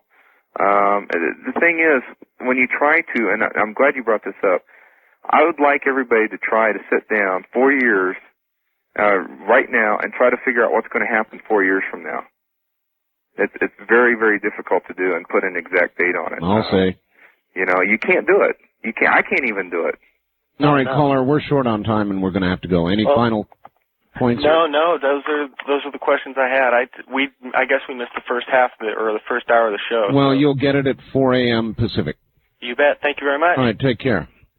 Okay. Well, Vance, I don't know what to say. Is this going to be the continuing story? You're not going to get back into this? You're not going to do anything else in the way of predicting or playing with a Ouija board? That's it, huh? I'm not going to play with the Ouija board. As for predictions, I could try. I mean, I can try my hand at them, but I do kind of like I do talk to people. I tend to deal with what I call reality-based logic, basically, on things. And people ask me, well, what should I do? And I tell them, well, do what you feel you need to do, but let's look at facts. Seems to me, Vance, look at these things. Seems to me the six of you have proven one thing. And that is probably that there really are guardian angels. Probably true, yes. I do believe in guardian angels, yes. I can imagine that you do, and forevermore you'll probably be puzzled about why they cut you loose. It is a bizarre story, Vance, that you've told, and I really appreciate it. Stay in touch. I sure will. If there's any more big predictions, we all want to know about them. Okay, we'll do. I appreciate being on your show. And assuming, Vance, that we make it to June 10th. We will. Thank you, my friend. Take care. This is Coast to Coast AM from the high desert and the great American Southwest. You're listening to Art Bell Somewhere in Time on Premier Radio Networks. Tonight, an encore presentation of Coast to Coast AM from June 8, 1994. You're listening to Art Bell Somewhere in Time. Tonight, featuring a replay of Coast to Coast AM from June 8, 1994. Whether it's flesh-eating bacteria that munch on your face, or earthquakes 400 miles under the ground in Bolivia, registering up to 8.1 on the Richter scale, or Gabriel raising the horn to his lips. That's about the shape of this morning, along with some dire predictions and all the rest of it. Otherwise, it's just another day. God, these are strange times, aren't they? Yes, it was his name I called. Hello there on the toll-free line. You're on the air. Hello. Hello. Hi there. Hi, I'm a little bit inexperienced with this. I don't know a whole lot about talking on the radio or anything, but I run a ministry at my home here, and I really don't understand the significance of this June 7th, 9th stuff. All right, listen, Ms. Minister, would you please turn your radio off? Turn my radio off? Turn your radio off. Okay, just a minute. Okay. She runs a ministry. Interesting. Doom. We'll wait. She'll be back eventually. Okay. I'm here. Got the job done? Yes, I did. All right. Where are you? I'm in Phoenix, Arizona. Phoenix, Arizona, in KFYI. Okay. All right. What kind of ministry do you have? Well, I basically run a literature ministry, and I do a lot of biblical research for people through the mail and whatnot. All right. I don't understand June 9th either. Okay. I guess my concern is that people are going to be misunderstanding as far as what's going to happen. I've done a lot of biblical research into the prophecies and whatnot, and I don't really believe that there's going to be any sort of rapture or any kind of thing like that. Well, if no man shall know the time, then how shall a woman? Well, that's exactly what I'm trying to say. Nobody's going to know the time. I'll say that there is a scripture that does say that the wise will have understanding, but that doesn't mean that we're going to know the day that this is going to happen. Well, look, first of all, the people who have called about this said it is not the rapture. That is not what's going to occur. So. Yeah. There may be, things like an earthquake's occurrence and stuff, and the Bible does speak that these things are going to take place. Actually, there was just an earthquake. That's not speculation. It just happened. Yeah. Okay. My point is that where most of these people are getting their information, you have to understand the source. Sometimes hitchhikers. Well. I mean, who knows? Yeah. I just don't discount this stuff. I just report it. I've had a lot of letters for about a week now. I've been getting letters on this subject. Oh, sure. I've been getting faxes. Everybody's talking about June 9th. That's today. Yeah. As far as biblical prophecy goes, the only thing that I can see as far as the significance of dating times and things that we are to know about would probably be, if you follow the Hebrew scriptures, would be September 15th of 1994 or 1996. I tend personally to believe it would be 94, which is supposed to be the scheduled Day of Atonement.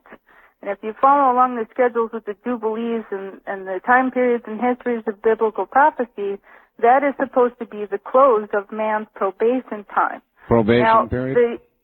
If you follow along with Revelation and Daniel, the plagues, the falling plagues and the trumpets and things, those things are not supposed to happen until after the close of probation of mankind.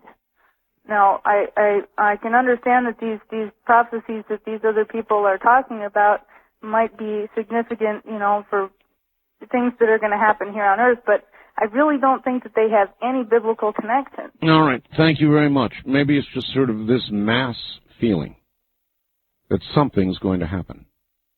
And I don't know if it's June 9th, which is today, or somewhere before the 16th, which is a few days, or years, or forever. The only thing I've told you is, and you take it for what it's worth, I've had this feeling for some time now, that something's a-coming. Just feel it. It's not an easily explained feeling, nor is because it is not specific enough to put into words for you. I don't have those kind of predictions. I'm not a prophet. It's just sort of a vague, gnawing feeling. I don't know what it is. And I don't even know if it's right. And maybe I'm just being affected by all of my guests. I talk to a lot of prophets. I talk to a lot of people with predictions. People who do claim to have psychic power. I talk to a lot of those types, and maybe it's beginning to get to me. On the toll-free line, you're on the air. Hello. Yes, hi, Art. Hi. I wanted to talk about all the predictions of the end of the world. It seems like there's a lot of them coming. There's a Bible teacher from Alameda, California, who says that the world will end sometime after September 6th of this year. And the Maoris in Australia aren't having any more children because they say that the world will end. Is that right? Yes, uh-huh. Well, I don't think I'd be inclined to give up on it like that myself. Well, you never know whether it's going to happen anyway. See? Well, you never know, but I mean, you're only around here in life one time, so what if you're wrong? Uh-huh. And there's a group of Orthodox Jews who say the Messiah will be here any minute. I mean, it's kind of amazing, though. I know, and there are people saying that the Antichrist is alive now. Uh-huh. I've heard it all. But, I mean, I've never heard it like this before. I never have either. It always used to be scruffy people in the park who used to yell Bible verses at you. I know, or go down, I saw them in New York carrying their signs. Remember those? Uh-huh. They're still there, actually. So, I mean, I don't know what to make of all this. I don't either. So. I just answer each line as it comes along. Thank you. Thank you very much. God, what do you do about all this? What do you do about all of this? Why are we getting this sudden swamping of people saying this? Well, maybe because they're jumping on the bandwagon. Or maybe because a lot of people are feeling this. I don't, I guess I'm sort of in the middle on this. I don't know one way or the other. I just punch lines and listen. Collectively, though, it is a little worrisome, isn't it? I guess the earthquake freaked me out a little bit. 8.1. Top end of 8.1. 400 miles under the earth in Bolivia. If you listen to some of what... And why did the Associated Press throw in this news about discoveries of new fault lines under San Francisco in the same story, mind you? On the toll-free line, you're on the air. Hello. Hello, Art. Hi. How you doing? Good morning. This is Jim in New Orleans. Hi, Jim. How's New Orleans? Just fine. Just fine.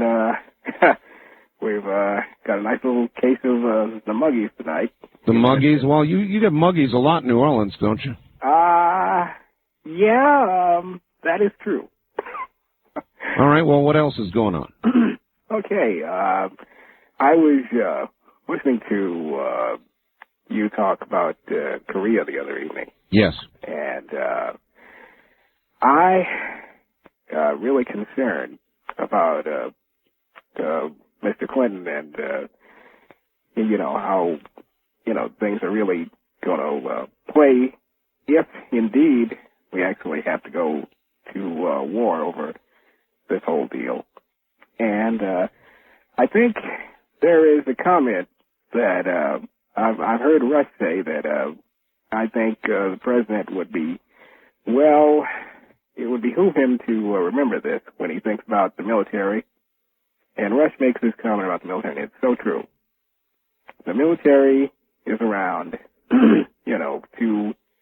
war is where, people, you kill people and break things. Yes.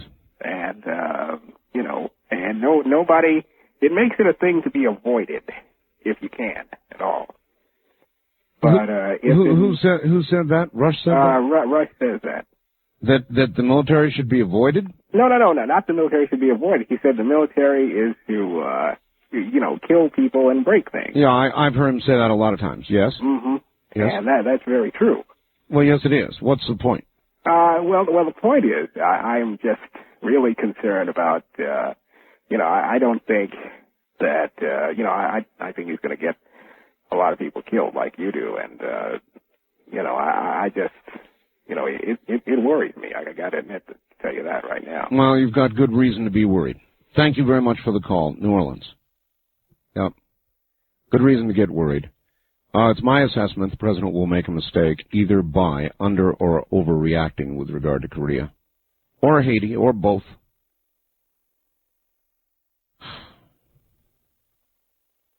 Wish I didn't feel that way. Be right back.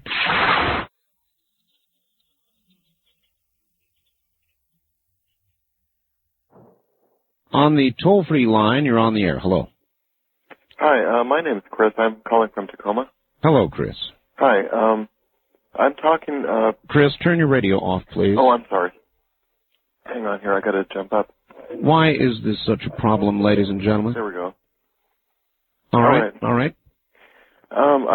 I've noticed something extremely unusual that ties into the magnetic weird stuff that's going on with the Earth right now. What magnetic weird stuff? All right. As far as from what I've heard, the magnetic pole, the core of the Earth, which creates a magnetic field, is doing some weird flip-flop or something. Where did you hear this? I've read about it years ago, and I've heard, I believe it was Laura Lee here locally in Tacoma. There are people that have predicted polar shifts. I've talked to them myself. But I have not heard actual scientific evidence of magnetic anomalies going on deep in the Earth.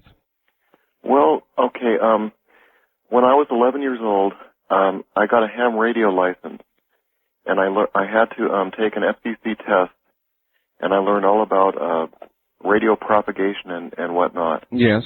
And I found, listening to shortwave and also to ham radio, that the propagation at certain times of the night, certain times of the day, and it varied over an 11-year cycle. That is correct. Would cause the radio to fade out and to become garbled periodically. Yes, that's correct. Now, the thing that really... But that has nothing to do with the inner Earth. That has to do with the ionosphere. And you may recall from your study there are several levels of that. The E layer, the F2 layer, and so forth. So that's how radio propagates, not by anything that has to do with magnetic influences, with the exception of what are called magnetic storms, which come from solar flares. Right. That I understand that. The thing that I have noticed is that the regular AM radio, I guess the HF band, the high frequency band, yes, 550 to 1600 kilohertz, has been shifting weirdly. I mean, I can be down here in Tacoma listening to KVI up in Seattle 30 miles away. Right. And it fades out bizarrely, almost like shortwave would. Yeah, that's normal though. Well, No, it's normal. No, it's normal. You get phase shifting and that sort of thing as the bounce. Now I do admit that in the medium wave bands, which is what we're listening to. Yeah, MF, yeah. There have been some very unusual times, and we're going through unusual times. Much of the shortwave band above sometimes 7 megahertz during the daytime has been deader than a doornail or unusually alive. Listen on the air. And that's because if you listen, for example, to WWV on shortwave, and you can receive them on 2.5, 5, 10, 15, 25 megahertz, at 18 minutes past the hour, they will give a propagation report. They will tell you what the, quote, solar count, unquote, is. And they will give you a number.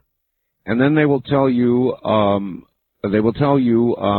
active the sun has or has not been, whether there have been any magnetic storms, or what the general condition is, whether there have been any sun flares. And you can determine what the conditions are going to be based on that. We are at the low point of an 11-year cycle right now, the low point. The numbers are very low, the disturbance generally very high.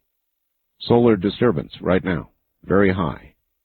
So there you've got it. That's kind of a thumbnail sketch of the present condition. We're at the low point of an 11-year cycle right now. And so you get some pretty weird conditions, even in the broadcast band, from day to day to day. It affects broadcast, make no mistake about it, at a lesser degree than higher frequencies, but when really severe, can indeed affect broadcast. Wildcard line, you're on the air. Hello. Oh, hello, Art. Oh, hello. Reno, Nevada. Pahrump, Nevada. Glad to meet you. KOH. My house. I got a assembly bill here from California. Mm-hmm. It is number 3103. Oh. And it was submitted by Assembly Member Ferguson. It is called Religious Meeting Disturbances. Existing laws provide that every person who willfully disrupts, disquiets any assemblage of people met for religious worship as specified is guilty of a misdemeanor, be punishable by the law. Now, they had to do this. It's passed through the Assembly last week. It's going to the Senate. Pete Wilson says he will sign it. Good. So he's waiting for it. Good. Well, if they can pass a law that will stop people from blocking abortion clinics, then there ought to be another one that would protect those religious people when they want to be off on their own, exercising their right to No, this worship. is for people who go to church, and that they had to do this down in California because of homosexuals storming the churches. I understand. You know. So that's fine. Let them pass it. They ought to pass it. And it's something that the Independent American Party is going to look through here. But I think we're, in some cases, ought to take it a step further of any type of public meetings of religious basis. Here, the Nevada Citizens Alliance, back in the second week of May, the homosexuals came in and disrupt repeatedly the Nevada Citizens Alliance. All right. Thank you. I've got the idea. I've got the idea. Well, the law ought to be as strict with regard to that as it is for those that would block abortion clinics. Wouldn't you think? Well, sure. I mean, it's argued people who block abortion clinics, why they violate the rights of people who would be going to get a legal abortion. Violate their rights. Well, if you're worshiping and somebody disrupts you, you're violating their rights too, and they're violating your rights to worship peacefully. So if we're going to start writing tough laws, I guess they can be written on both sides.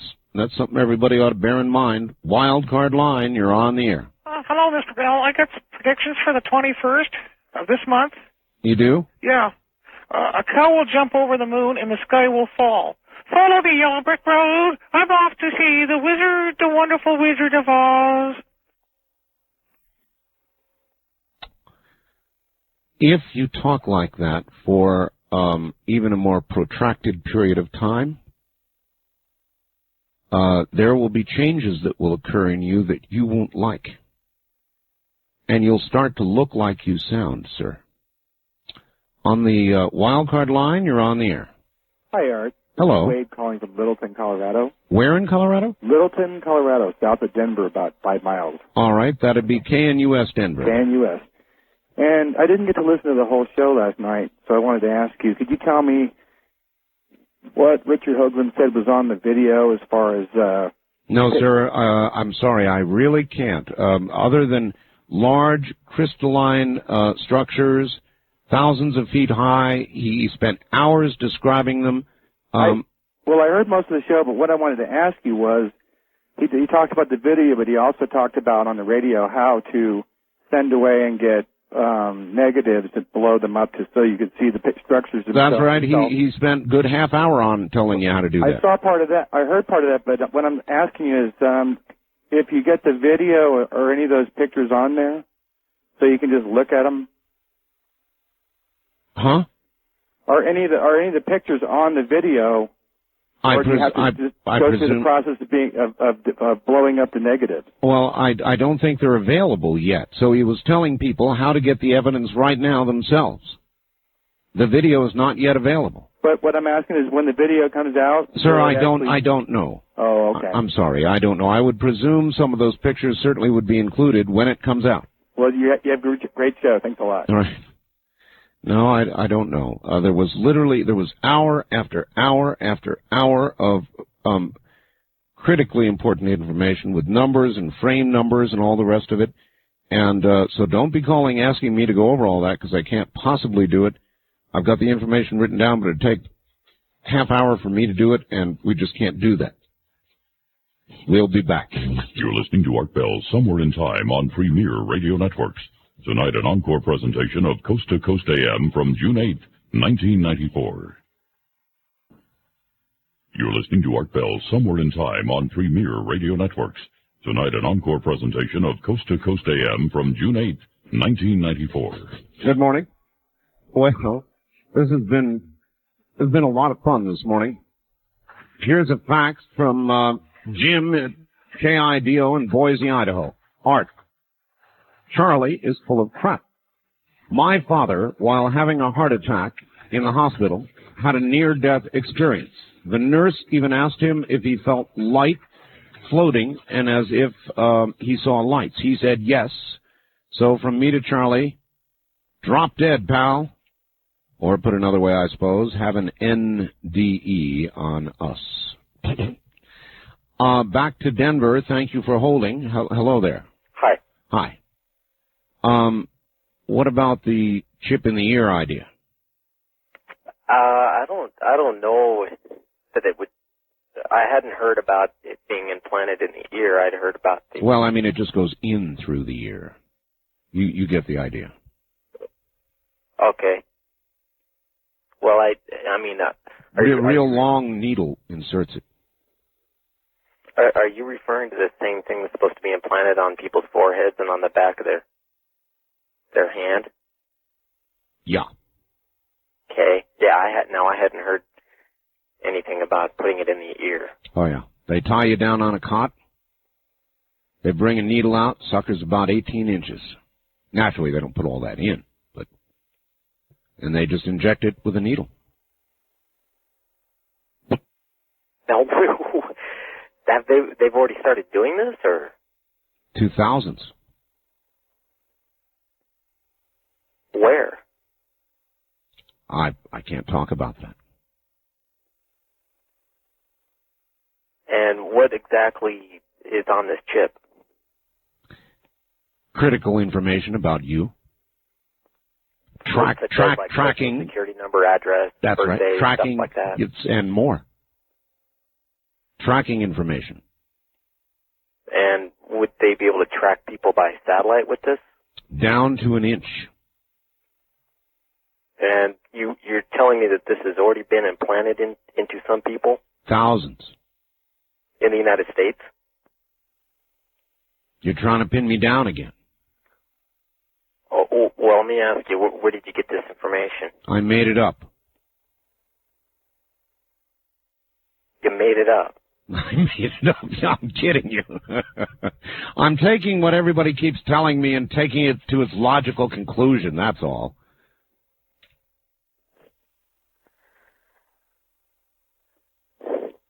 But you bought it, didn't you?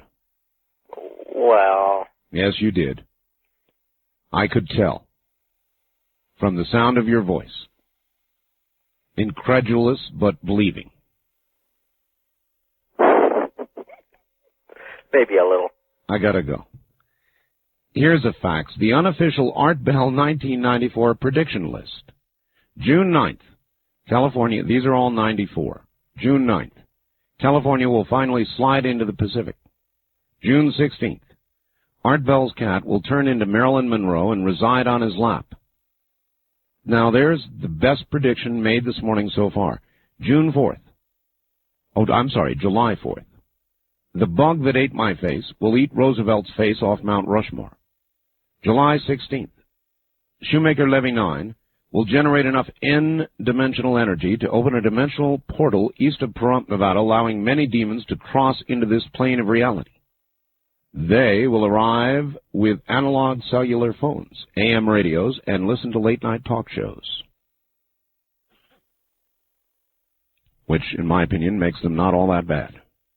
July 17th, Korea will nuke Seoul. August 1st, Bill Clinton will announce he is leaving Hillary for Pat Schroeder. August 10th, the stock market drops to 2,000. August 15th, the Center for Disease Control will distribute anti-paranoia drug to no avail. September 1st, extraterrestrial invaders leave the far side of the moon for vacation in Canada. September 3rd, every third person will be revealed to be an alien, similar to the sci-fi movie They Live. September 6th, a rift appears in the fabric of space heading for Earth. September 11th, the Antichrist speaks telepathically to every human being. He will take calls via phone and sells vacation home sites on Mars. He denies ever being in a hot tub with Bill, Hillary, and Pat Schroeder. I hadn't read these. November 1st, the magnetic poles of Earth reverse. November 15th, the Earth and Moon dissolve into nothingness as they are absorbed by the rift that opened September 6th. Finally, note, I did not pull the Wizard of Oz stunt on the phone. Rick, KNUS, Denver. On the first-time caller line, you're on the air. Hello. Good morning. Good morning. Is this our Bell? It is. Oh, well, you know what? Let me turn my radio. I've been trying forever to get a hold of you. Well, I'm glad you made it. Where are you calling from? Phoenix, Arizona. KFYI. How would you like to hear two of the June 9th prophecies? Oh, sure. Okay, here's the first one. This is June 9th at January 28th, 94, 1:20 p.m. Friday. I'm not sure. There's 4 or 5 of them that I know of. Who made these, by the way? Let me see. One I don't have was by Kim Clement. He's a prophet from South Africa. All right, it is important to know your prophets. Okay. And he, talking briefly about him, he says that the greatest, what do you call that? I had that written down. The greatest revival in 300 years is going to happen, since I guess the Great Awakening, and it's going to be even greater than the revival 300 years ago. Wow. But anyway, the first prophecy, here we go.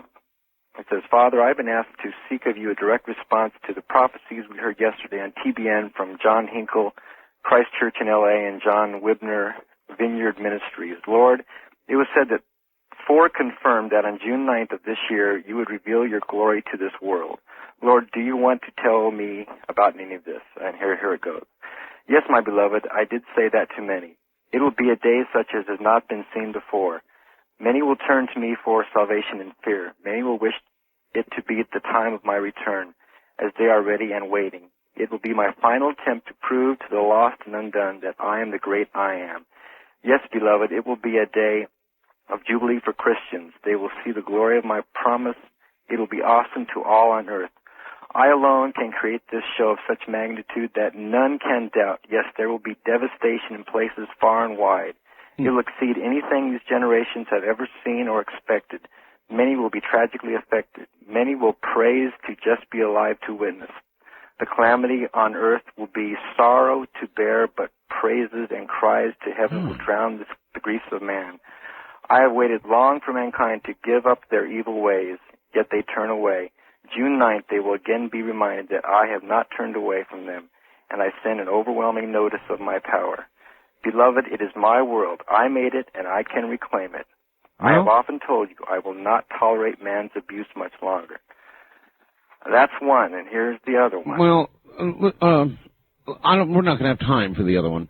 That one's bad enough. The other one talks about cataclysms, and boy, I tell you. Oof. Really? It talks about people getting healed all over the nation, the hospitals opening up. And really? Oh, yes. It wouldn't take that long. Where did you get this?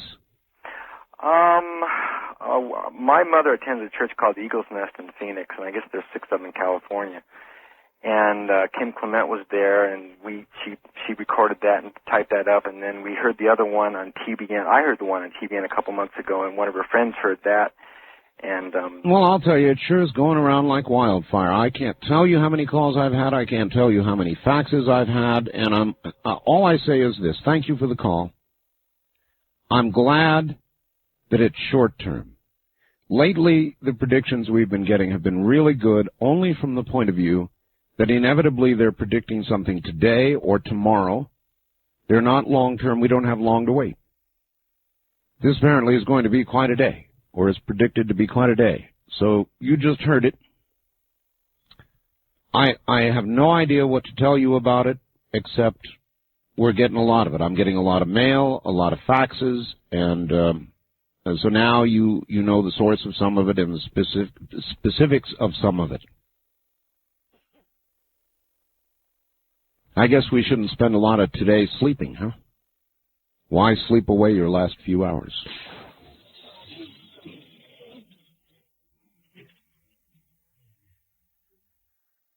On the wildcard line, you're on the air. Hello. Well, as usual, I have not pushed the right button. I am so sorry. On the first-time caller line, you're on the air. Good morning. Yeah, hi. This is Dan from the University District here in KVI country. Welcome to the program. I had a question about the moon thing. I've heard some reports that there's even more fantastic things on the far side of the moon, and I was wondering if you'd heard anything about that. And also... well, I don't know how you could get more fantastic than skyscrapers on the side we can see, but all right. Things like atmosphere, lakes, rivers, and structures that are currently in use, not just artifacts. That doesn't sound... Lakes, air, atmosphere on the moon? I know, it's pretty hard to believe. And I don't believe it.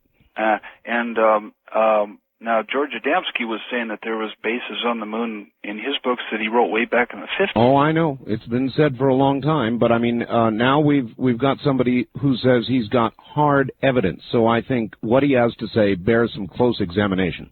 Did he mention anything at all about the far side? You did not hear the program? I heard part of it. No, we really didn't get into the far side because the visible side was so incredible. Right. So, no, not really. Yeah.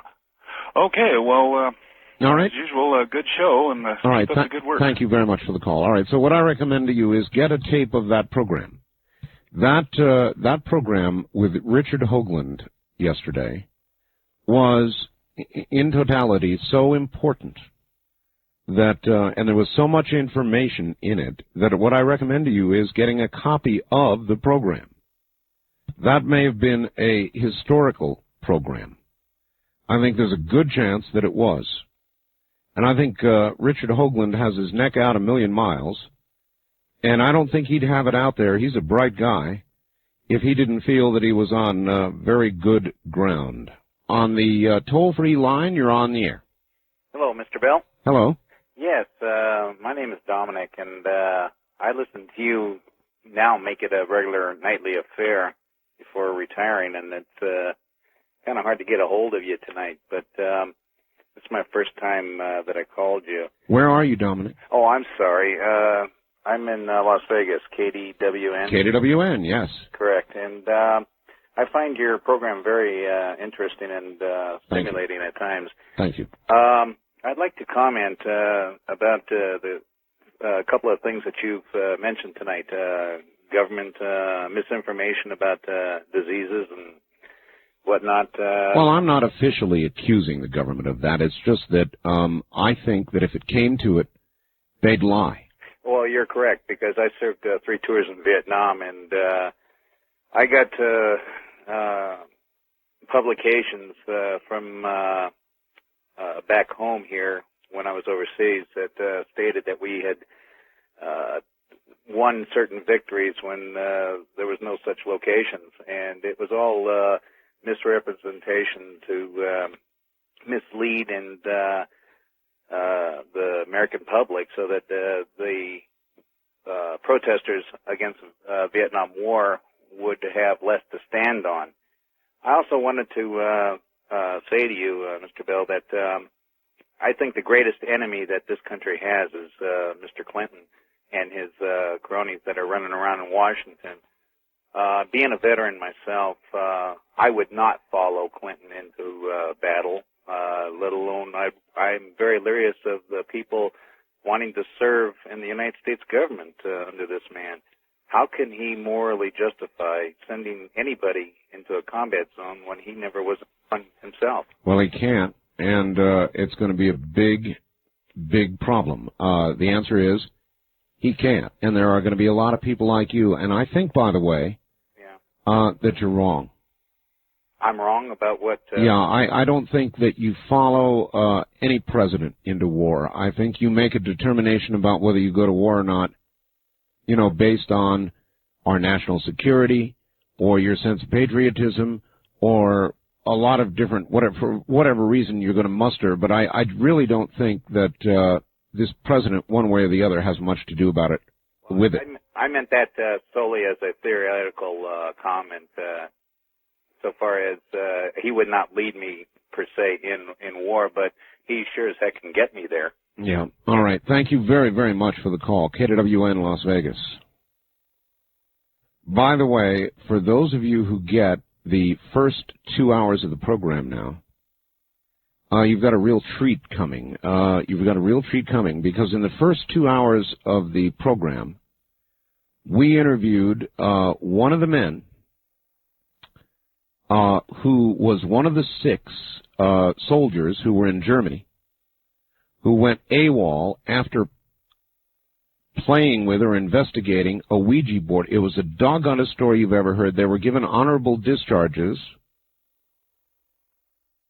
And if you want to hear the whole interview laid out, it'll be in the next 2 hours if they are repeated at whatever station you're listening to. On the wild card line, you're on the air. Good morning, Mr. Bell. Hello. Turn your radio off, please. It is off. Where are you? This call from Tacoma, Washington. Tacoma. KBI. Yes, sir. I just wanted to give you just a real brief rundown of where the June the 9th thing started. Where? It was Pastor John Hinkle in May 13th of 93. About 2 o'clock in the morning, was awakened with a vision from God. And in this vision, he was given the scripture Isaiah 25:6, in which it said that the veil of evil would be ripped from the earth. And along with that, gave him a couple of little tidbits. And sometime after that, he was on TBN, where they announced this big thing, and it just kind of took off from there. Well, taken off it has, because I've had a lot of... I finally came on with it this morning. I've had so many letters, so many faxes, that it finally added up to a story just because of its wide distribution, if nothing else. Well, a lot of people got involved in it after the fact, and also leading up to it, like this Kim Clement. He's an evangelist from South Africa, and you heard a little bit about what he had to say earlier. And, yes. He also, in addition to that, he talked about the Great Death, which would occur 20 months after Clinton took office.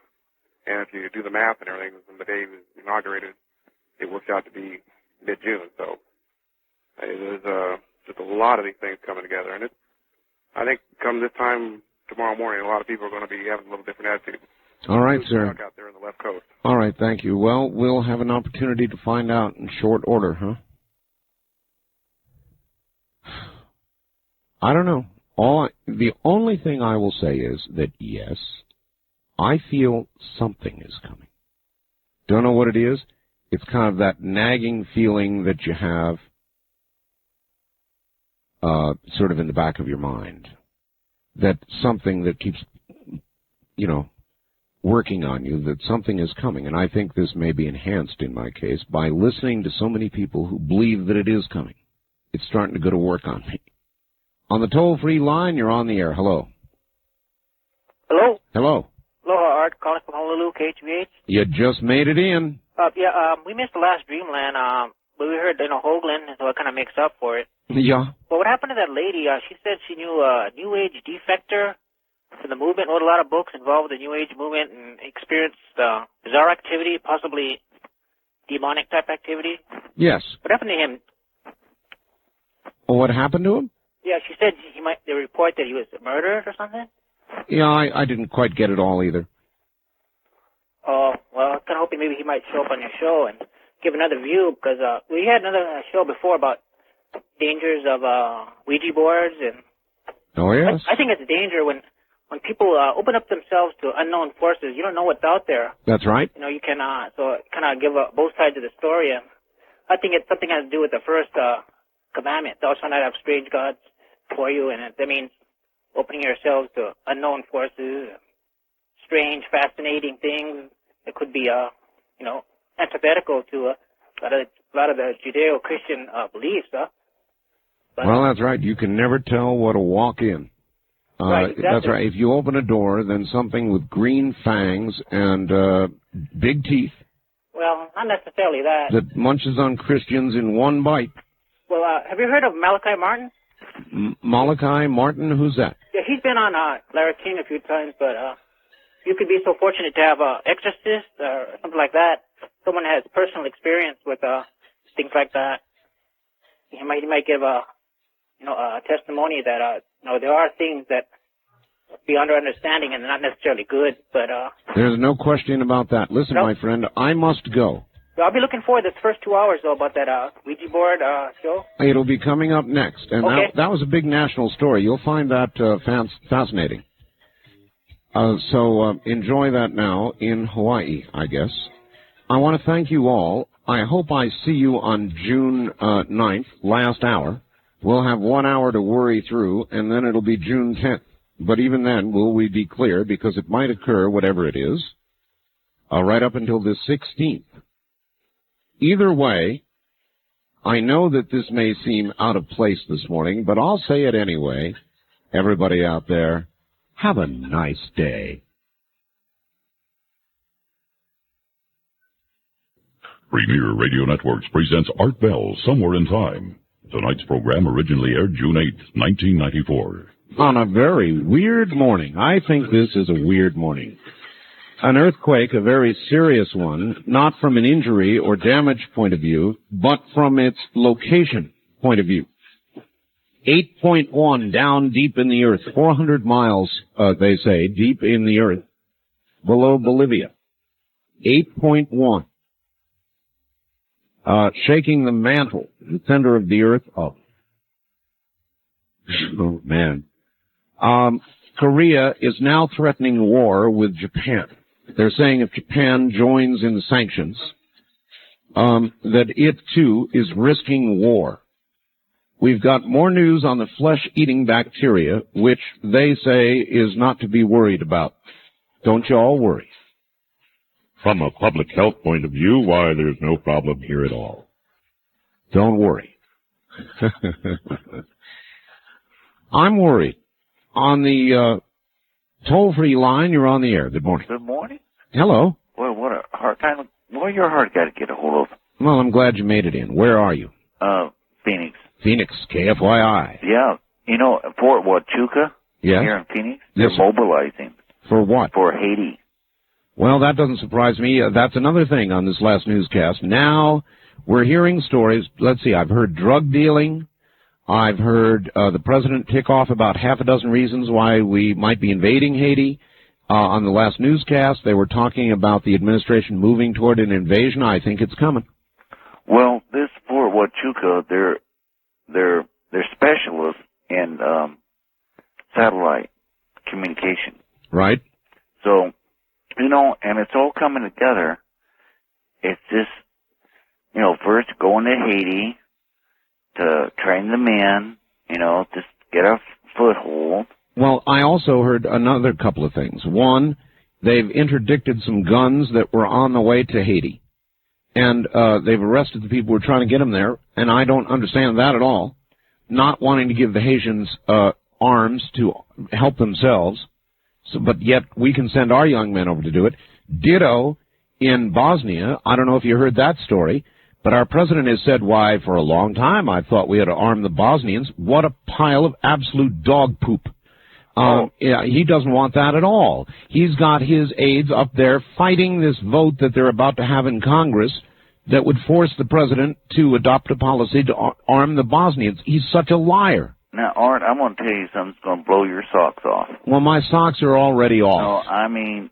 All right, go ahead. This is the first time, and I'm going to release something. Are you sitting down? Yes. Okay. Now, this is to your listeners the first time. Remember the Pan Am flight was blown up by terrorists? Yes. Okay. Now, my family was involved in this, and I can prove it to you. Involved how? Okay, this is how they was involved.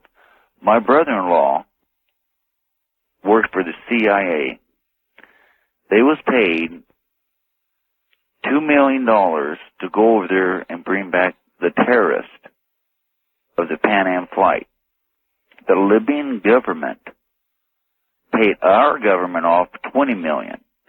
Now, the person you can talk to, do you want to know his name?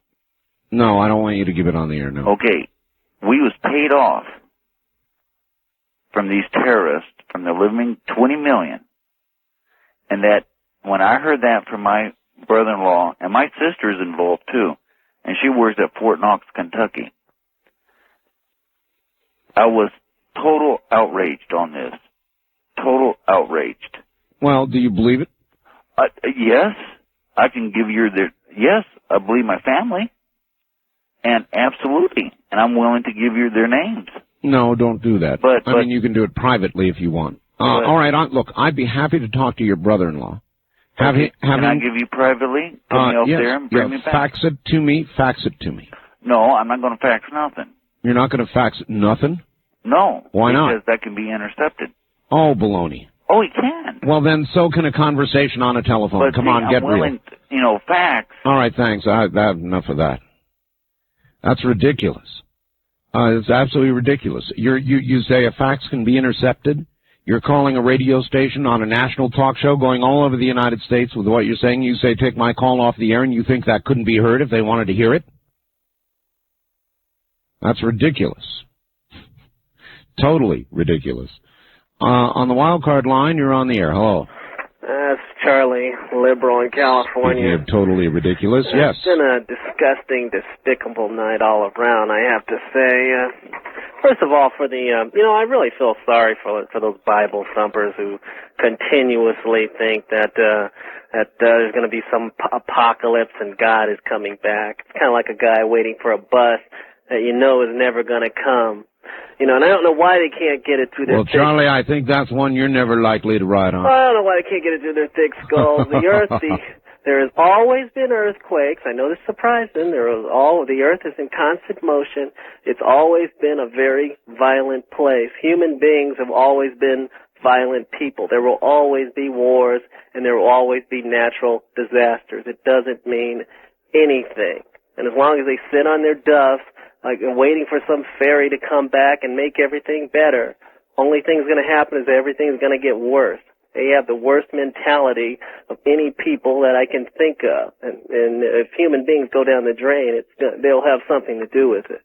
Let me say on this life after death garbage, the only way... Did you see the program, by the way? I had a friend that saw it, and basically what one of the doctors was saying is absolutely correct, and that is that there's been no human being has died and come back. That is a fallacy. The human brain can operate for at least 5 minutes. Wait a minute, Charlie. Wait a minute. They are called near-death experiences. Now, how do you... wait a minute. How do you decipher that sentence, Charlie? Oh, you're not dead. It's a whole fallacy. People who said, I died and came back, that's not true. Charlie, near-death experiences. Yeah, but that's not the point. What I'm saying is these people who say they died and come back and had some experience... It's not the point. It can scientifically, I believe, be done. I believe there will come a time when we'll be able to bring people back from the dead. Man, this really bothers you, doesn't it? This whole religion thing bothers you, and I think you protest a little too much. Because I honestly believe that that there will come a time, if people want to live forever, it probably could be done. The human brain cells are just like any other cells. If you cut your arm off and you freeze it, those cells can be brought back. The same thing could probably be done with human brain cells. Would you Charlie? Hey, Charlie, would you like to live forever? No, the only ones that want to live forever again are the Christians. Amaze me, and it amazes me how these people are so afraid of death if they believe in religions of God so much. Well, since you don't, I would think you'd be particularly interested in prolonging what you've got here. So you mean you wouldn't go for it, huh? No. Well, I'm interested in the scientific part of it, and I do believe that eventually man will be able to bring people back from the dead, but it hasn't happened yet, but it's not going to happen through some religious phenomenon. Let me say lastly.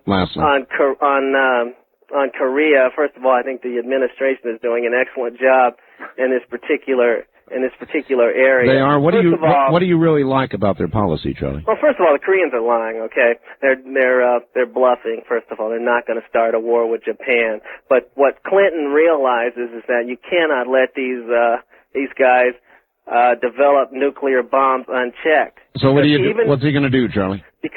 Well, I think you've got to just tighten the strings on them, and they're going to back down.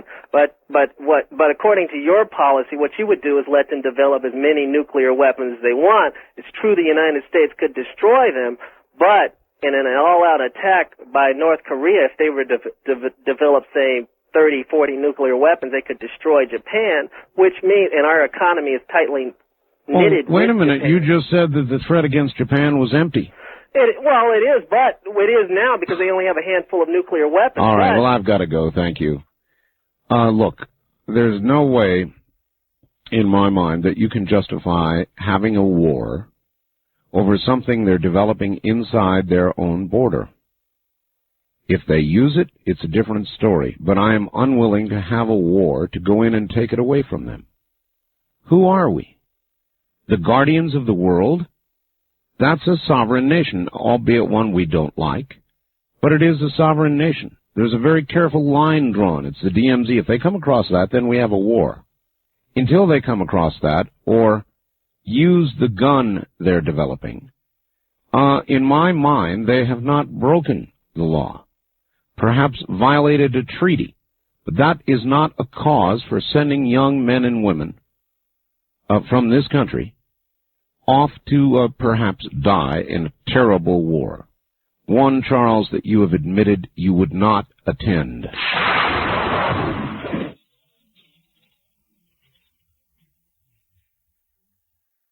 Wildcard line, you're on the air. Hello. Hey, Art, this is Sean from San Diego again. Hello, Sean. Hey, I've been doing some thinking now.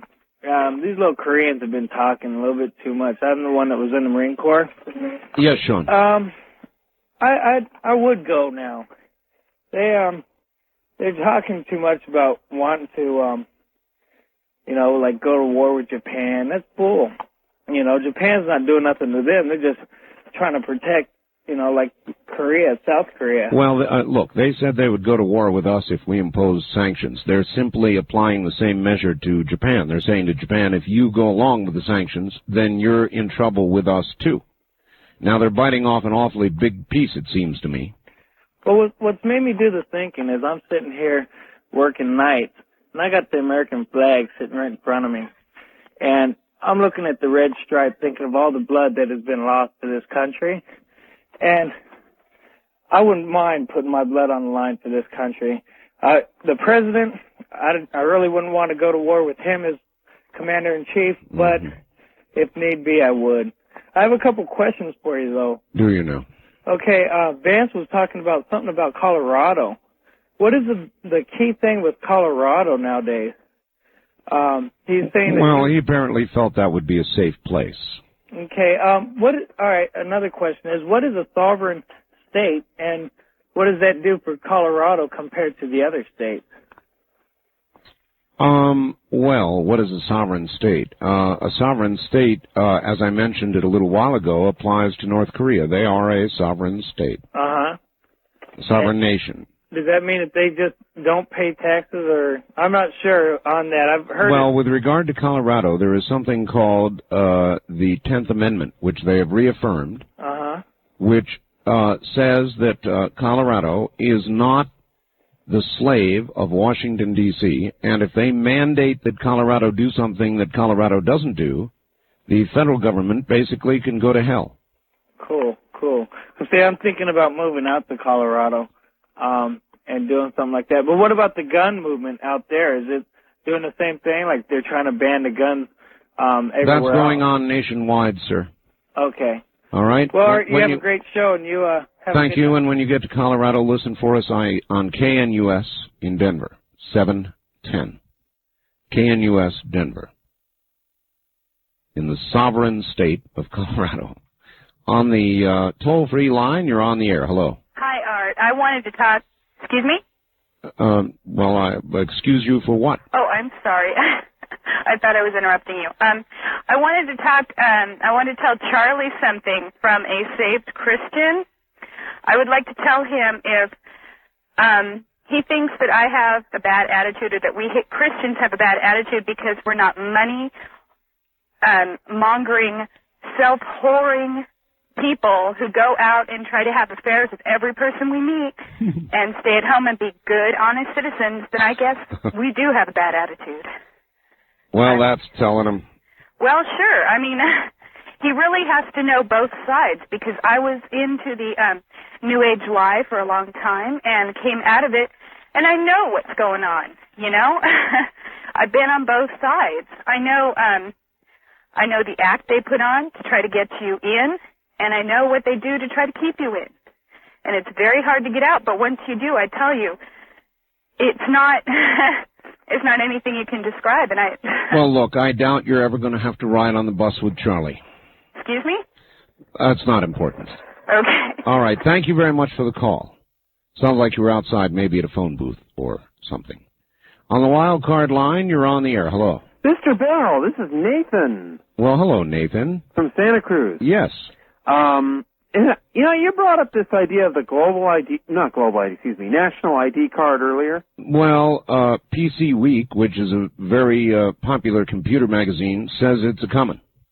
Yeah, I'm very concerned about this because, well, maybe it's not a big deal, but doesn't it seem like, well, gee, a national ID card, it's sort of like, what's next? It seems like sort of a regimentation. I mean, do I have to carry this blasted thing everywhere I go? Yes. I mean, that's ridiculous. Everywhere. I'm sorry, but... One card, one transaction, Nathan, they've got your number. Does that mean I can be stopped on the street, your papers, police? Only if they call your number. What does that mean exactly? I don't know. What does it all mean? I don't really think there's one card coming, not that soon, Nathan. I know what PC Week has said. I don't think the American people will accept it. Well, just the idea, though, of every citizen having to carry a card on them, to me, is absolutely bizarre. Well, I mean, that's one way of looking at it, Nathan. The other is that it hurts me to sit on my wallet now because I've got so many cards. So one card would be all right from that point of view. Oh, I don't mind.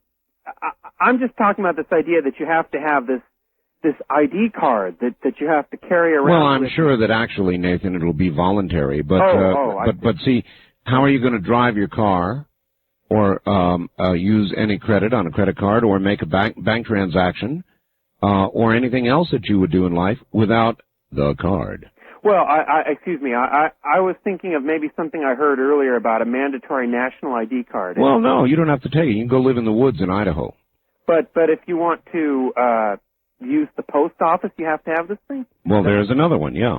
Well, that seems okay. Well, that doesn't seem very voluntary to me. In fact, this seems to me to be weird.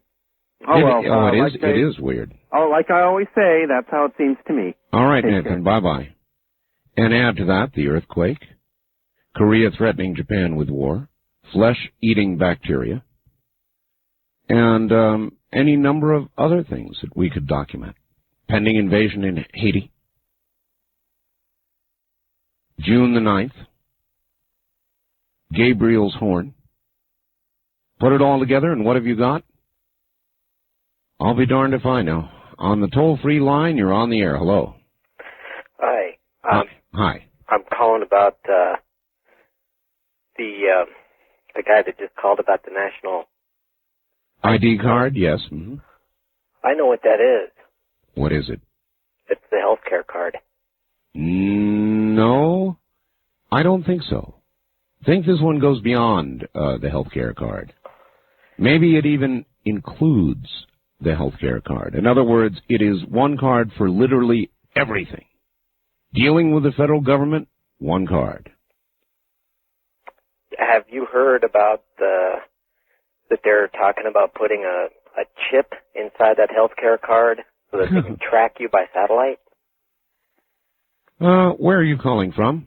Denver. Denver. All right. Well, listen, I've got a break here at the bottom of the hour. I would be happy to hold you over. Would you like to hold? Sure. All right. Feel in a mood to hold somebody. There you are. And then, of course, they'll be injecting it directly into our ear. We'll be back. You're listening to Art Bell, Somewhere in Time. Tonight featuring a replay of Coast to Coast AM from June 8th, 1994. You're listening to Art Bell, Somewhere in Time on Premier Radio Networks. Tonight an encore presentation of Coast to Coast AM from June 8th, 1994. It is, and I'm Art Bell. Hi. I think I'll admit to you that I'm a little unnerved. I just listened to the Associated Press report about the earthquake in Bolivia, and I'm kind of unnerved. They're reporting this earthquake now to be indeed very deep in the ground. They didn't say 400 miles, but that's a figure I've heard. They said that it was felt up through the central United States all the way into Canada. All the way into Canada. The earthquake occurred in Bolivia and now is said to be measured between 7.5 and 8.1. Now that's unnerving. Now see, maybe that happens when you sit here and you listen to somebody predicting earthquakes on a night when there are earthquakes. When they, the Associated Press, listen to me now, they were talking about deep tectonic movement, predictions of new fault lines under San Francisco. They were talking about all kinds of stuff, and it's getting me a little unnerved, to be honest with you. A little unnerved. And I don't normally unnerve that easily. I mean, I hear a lot of predictions. I've done a lot of talk radio for a lot of years, and these predictions have come and gone. I guess it comes from talking to a prophet for a couple of hours, hearing about it, and then the reality of it smashing you in the face. What would the local time in Bolivia have been when this earthquake occurred? Wrap that into predictions of the 9th, or between the 9th and the 16th. And I don't mind admitting I'm a little bit unnerved. On the toll-free line, you're on the air. Hello. Hello, Art. This is Theodore, KVI. Hello, Theodore. How are you tonight? I'm fine. Okay. Well, actually, Theodore, I'm a little unnerved. I know. I hear. I just was listening to that. The delay kind of confused me. Uh-huh. Like you said, always. Yes. Plans have changed a little bit. I've decided not to run the bulletin board. Oh, it's a good thing. Because of things that have been said tonight. Really? Really. What are you going to do? Move to another location in the country? No. I'm staying here for right now, but, I'm waiting. Because I know that this false Messiah is coming. And that's who the Antichrist is. I want you to know that. And he's going to fool a lot of people. And I'm very, very nervous. Not only for being on the show, but just because of what's going to happen. I just pray that everybody takes my advice and just gets ready to meet Jesus. But before that, get ready. He's coming. He's going to try to fool the Jews, mainly. But everybody else, watch out for the mark of the beast. Just general things like that. All right, my friend. Thank you. You listen to the religious people and the prophets who don't claim religion as their source. and you listen to this person and that person, and then you get mix in a little bit of earthquake news about a very serious earthquake in Bolivia, and a sort of a deep sense that something's coming. I have that. I'm not a prophet. I can't put it into words for you, and I can't tell you that it's anything specific. But I've had it for some time now. I have a feeling that something is coming. Well, there's a big cop-out, huh, Art? I mean, anything then can be what it was. Yes, it's true. You know, but it doesn't change what I feel. I'm telling you, I feel it. Something is coming. And that's easy one for everybody to scoff off, I know, and you just go right ahead, and I can't give you anything specific, so we'll just let it drop right there. But I've had that feeling for some time. On the wild card line, you're on the air. Hello. Yes, good morning, Art. Good morning, sir. This is Mike out of Reno. Yes, Mike, KKOH. Right. And you sound a little different on the phone than you do on the radio, by the way, in case you hadn't been told that. Well, I'm told that all the time. That's because a telephone gives you a very limited frequency response. When you're hearing me on the air, you're hearing the real thing. Absolutely. That's the difference. Well, the reason I called, I've been trying to get a hold of you for about 3 weeks or so, and I thought you would probably be interested. I lived through necrotizing fasciitis in October of '92. Oh, you're kidding. I lost about 40 to 45 pounds of fat and muscle and various things on my whole left side. What? How? Where to start? How did you get this? Was it a cut? Was it a? I had an infected hair follicle in my groin area that got into my lymph system. I had 5 different bugs in there, some of which were aerobic and some of which were anaerobic. So they'd kill one set of bugs, and the other set of bugs would start feeding on that, plus the muscle and what have you. Wow. Did you get did they have to? Did you get to surgery? Yeah, I had 12 different surgical procedures. The last 2 were skin grafts to cover the wound. My the largest God. wound they'd had here that outside of burn victims. What did they tell you about it when you were going through this? Did they give you the normal, it's very rare Absolutely. speech? Yeah? Yeah. And at that time, there weren't any cases around that anybody knew of. They had me in ICU for 22 days. Of course, I was completely out of it. Did they actually say Did they actually say Streptococcus A? They had Streptococcus, Staphylococcus, and 3 others that I can't pronounce. I had lots of total of 5 caucuses. different bugs in me. So I was a little bit strange in that respect. I'd never heard of 5 different ones like that. But it seems like this necrotizing fasciitis is more of a condition than a disease of itself. It's like if you fall down on your motorcycle or you fall down on skis, you still wind up with a broken leg, but you get there through different methods. I'm exercising a healthy amount of skepticism about their assurances. In other words, Well, I'm beginning to wonder now, too. Mine, like I say, was in October of '92. right? And I didn't hear anything more in the news or anything for about a year. And then all of a sudden, I started seeing little stories here and there. Well, now I'm seeing them from the East Coast, the West Coast of the United States, all over, in fact, and certainly in Europe. And now it's all over the place. And still they're out there saying, oh, no, this is very rare. Very rare. Evidently, it's not as rare as it used to be. Nothing to worry about, ladies and gentlemen. Just a little flesh-eating disease. Yeah, I thought you might be interested in from a victim standpoint anyway. I am, and I'm glad you called. Thank you. There you go. You could tell that guy was telling you the straight stuff. Do you remember The Stand? Did you see The Stand? That's exactly the way I think it would occur. Now, again, I don't want to worry anybody, but I don't believe them. They're a bunch of liars. They're not going to tell us, even if it was happening, even if there was a killer flesh-eating, face-eating disease out there, that was beginning to spread, they wouldn't tell us. They would do exactly what they're doing right now. They would trot little guys in white suits out to say, well, from a public health point of view, we see absolutely no reason to worry. This is very rare.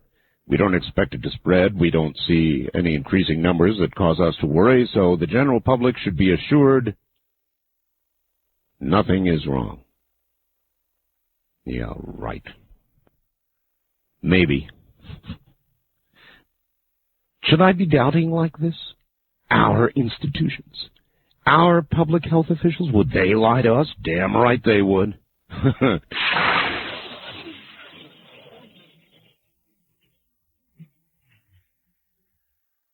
On the wild card line, you're on the air. Hello. Yeah, Dr. Democrat. Well, Dr. D. Good morning, Art. Hello.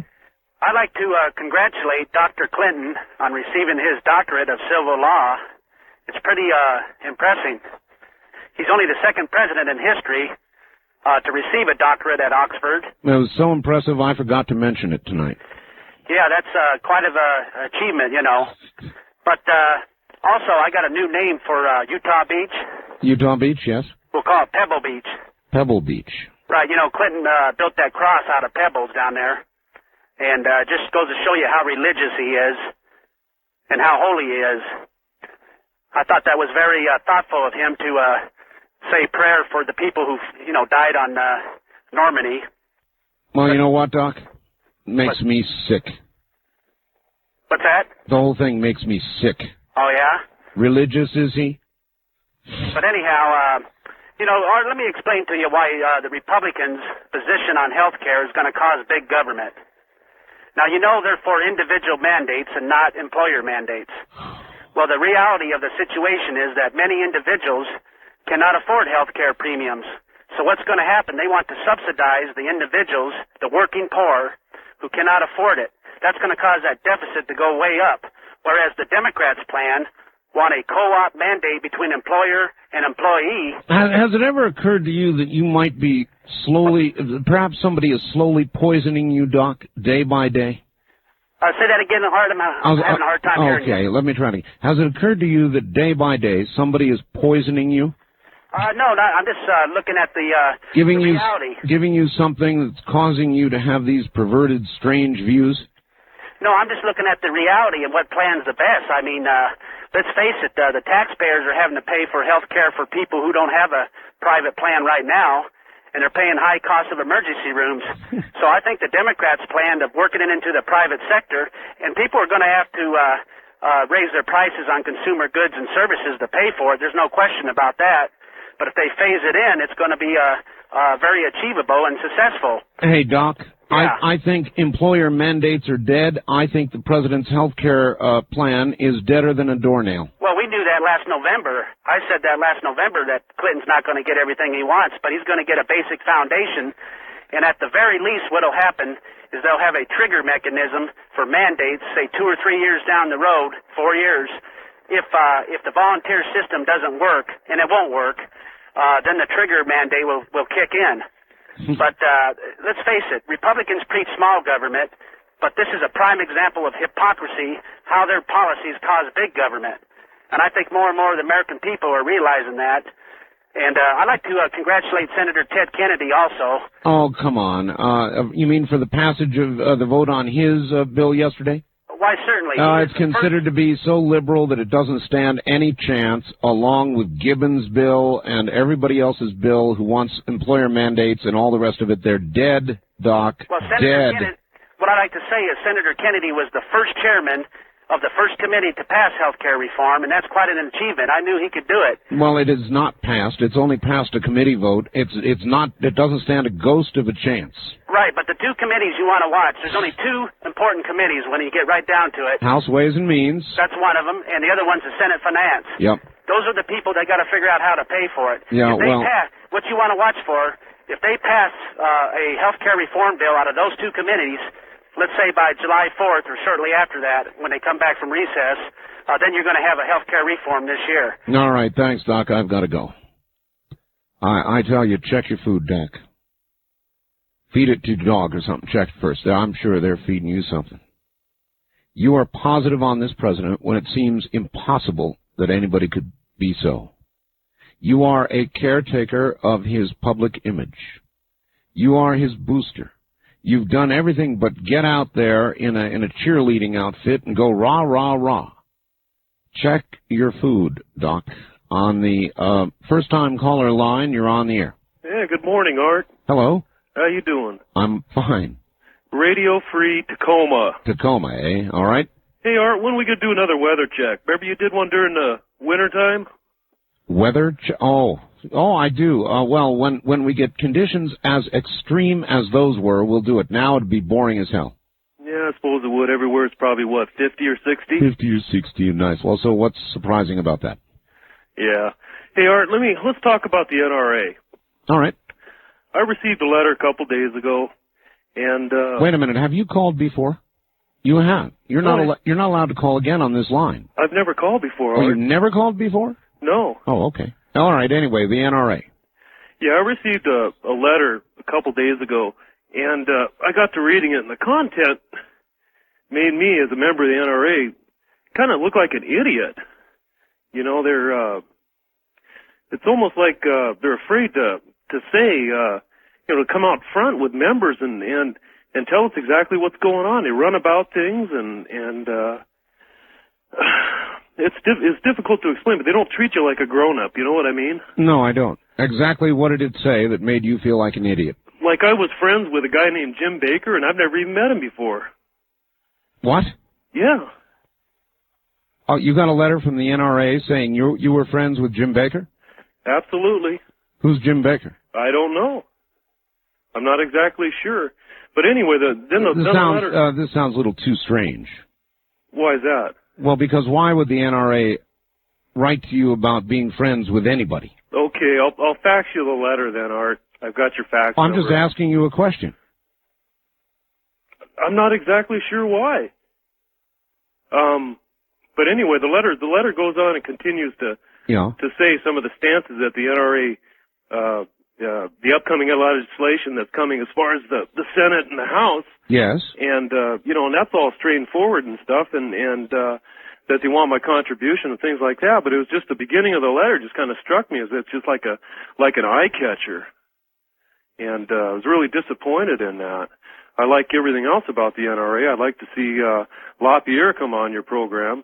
But I think until they start treating their membership with letters, like these, you get these doomsday letters, that when they start treating their membership like grown-ups, like I disagree with you. defending their Second Amendment rights. All right, I get letters from the NRA all the time. Well, read them. I do. And I have never seen anything of the sort that you're talking about, but I'll tell you what, you go ahead and fax me that. I shall. All right? Thank you a lot, Art. Right, take care. I'll take a look. I don't know what you're talking about. I've never had that kind of problem with the NRA. I have some other problems with the NRA with regard to, I don't even want to talk about that. On the wild card line, you're on the air. Art? Yes. Eric from Kirkland, KBI land. Hi, Eric. Actually, I've got an idea of what I'm going to do for myself here. You got two characters, Charlie and Doc. I think from now on, I'm going to be both their worst nightmare. I'll be the chronic conservative. The chronic conservative? All right. That's correct. Actually, on a more serious note, yesterday's guest, Richard Hoagland, when he was talking about some of the lunar structures, it actually amazed me, and it pushed me to dig into my archives, and I have some photographs there was a solar eclipse back when I was probably 8 years old. I'm 23 now. Yes. And I've got some of the images that he was suggesting might occur. I've got some of what appears to be volcanic activity, but he said these were probably reflections of the glass. Oh, yes. Into the glass, and it's very, very interesting stuff. And I thought maybe I might blow it up, and if you'd be interested in getting some copies, I'd be happy to send them to you. I certainly would, Ollie. All right. I certainly would, and I bet Richard Hoagland would like copies, too. Sure. Well, I'll give them to you, and if you feel you want to forward them to him. All right, I'll pass them on. Yeah.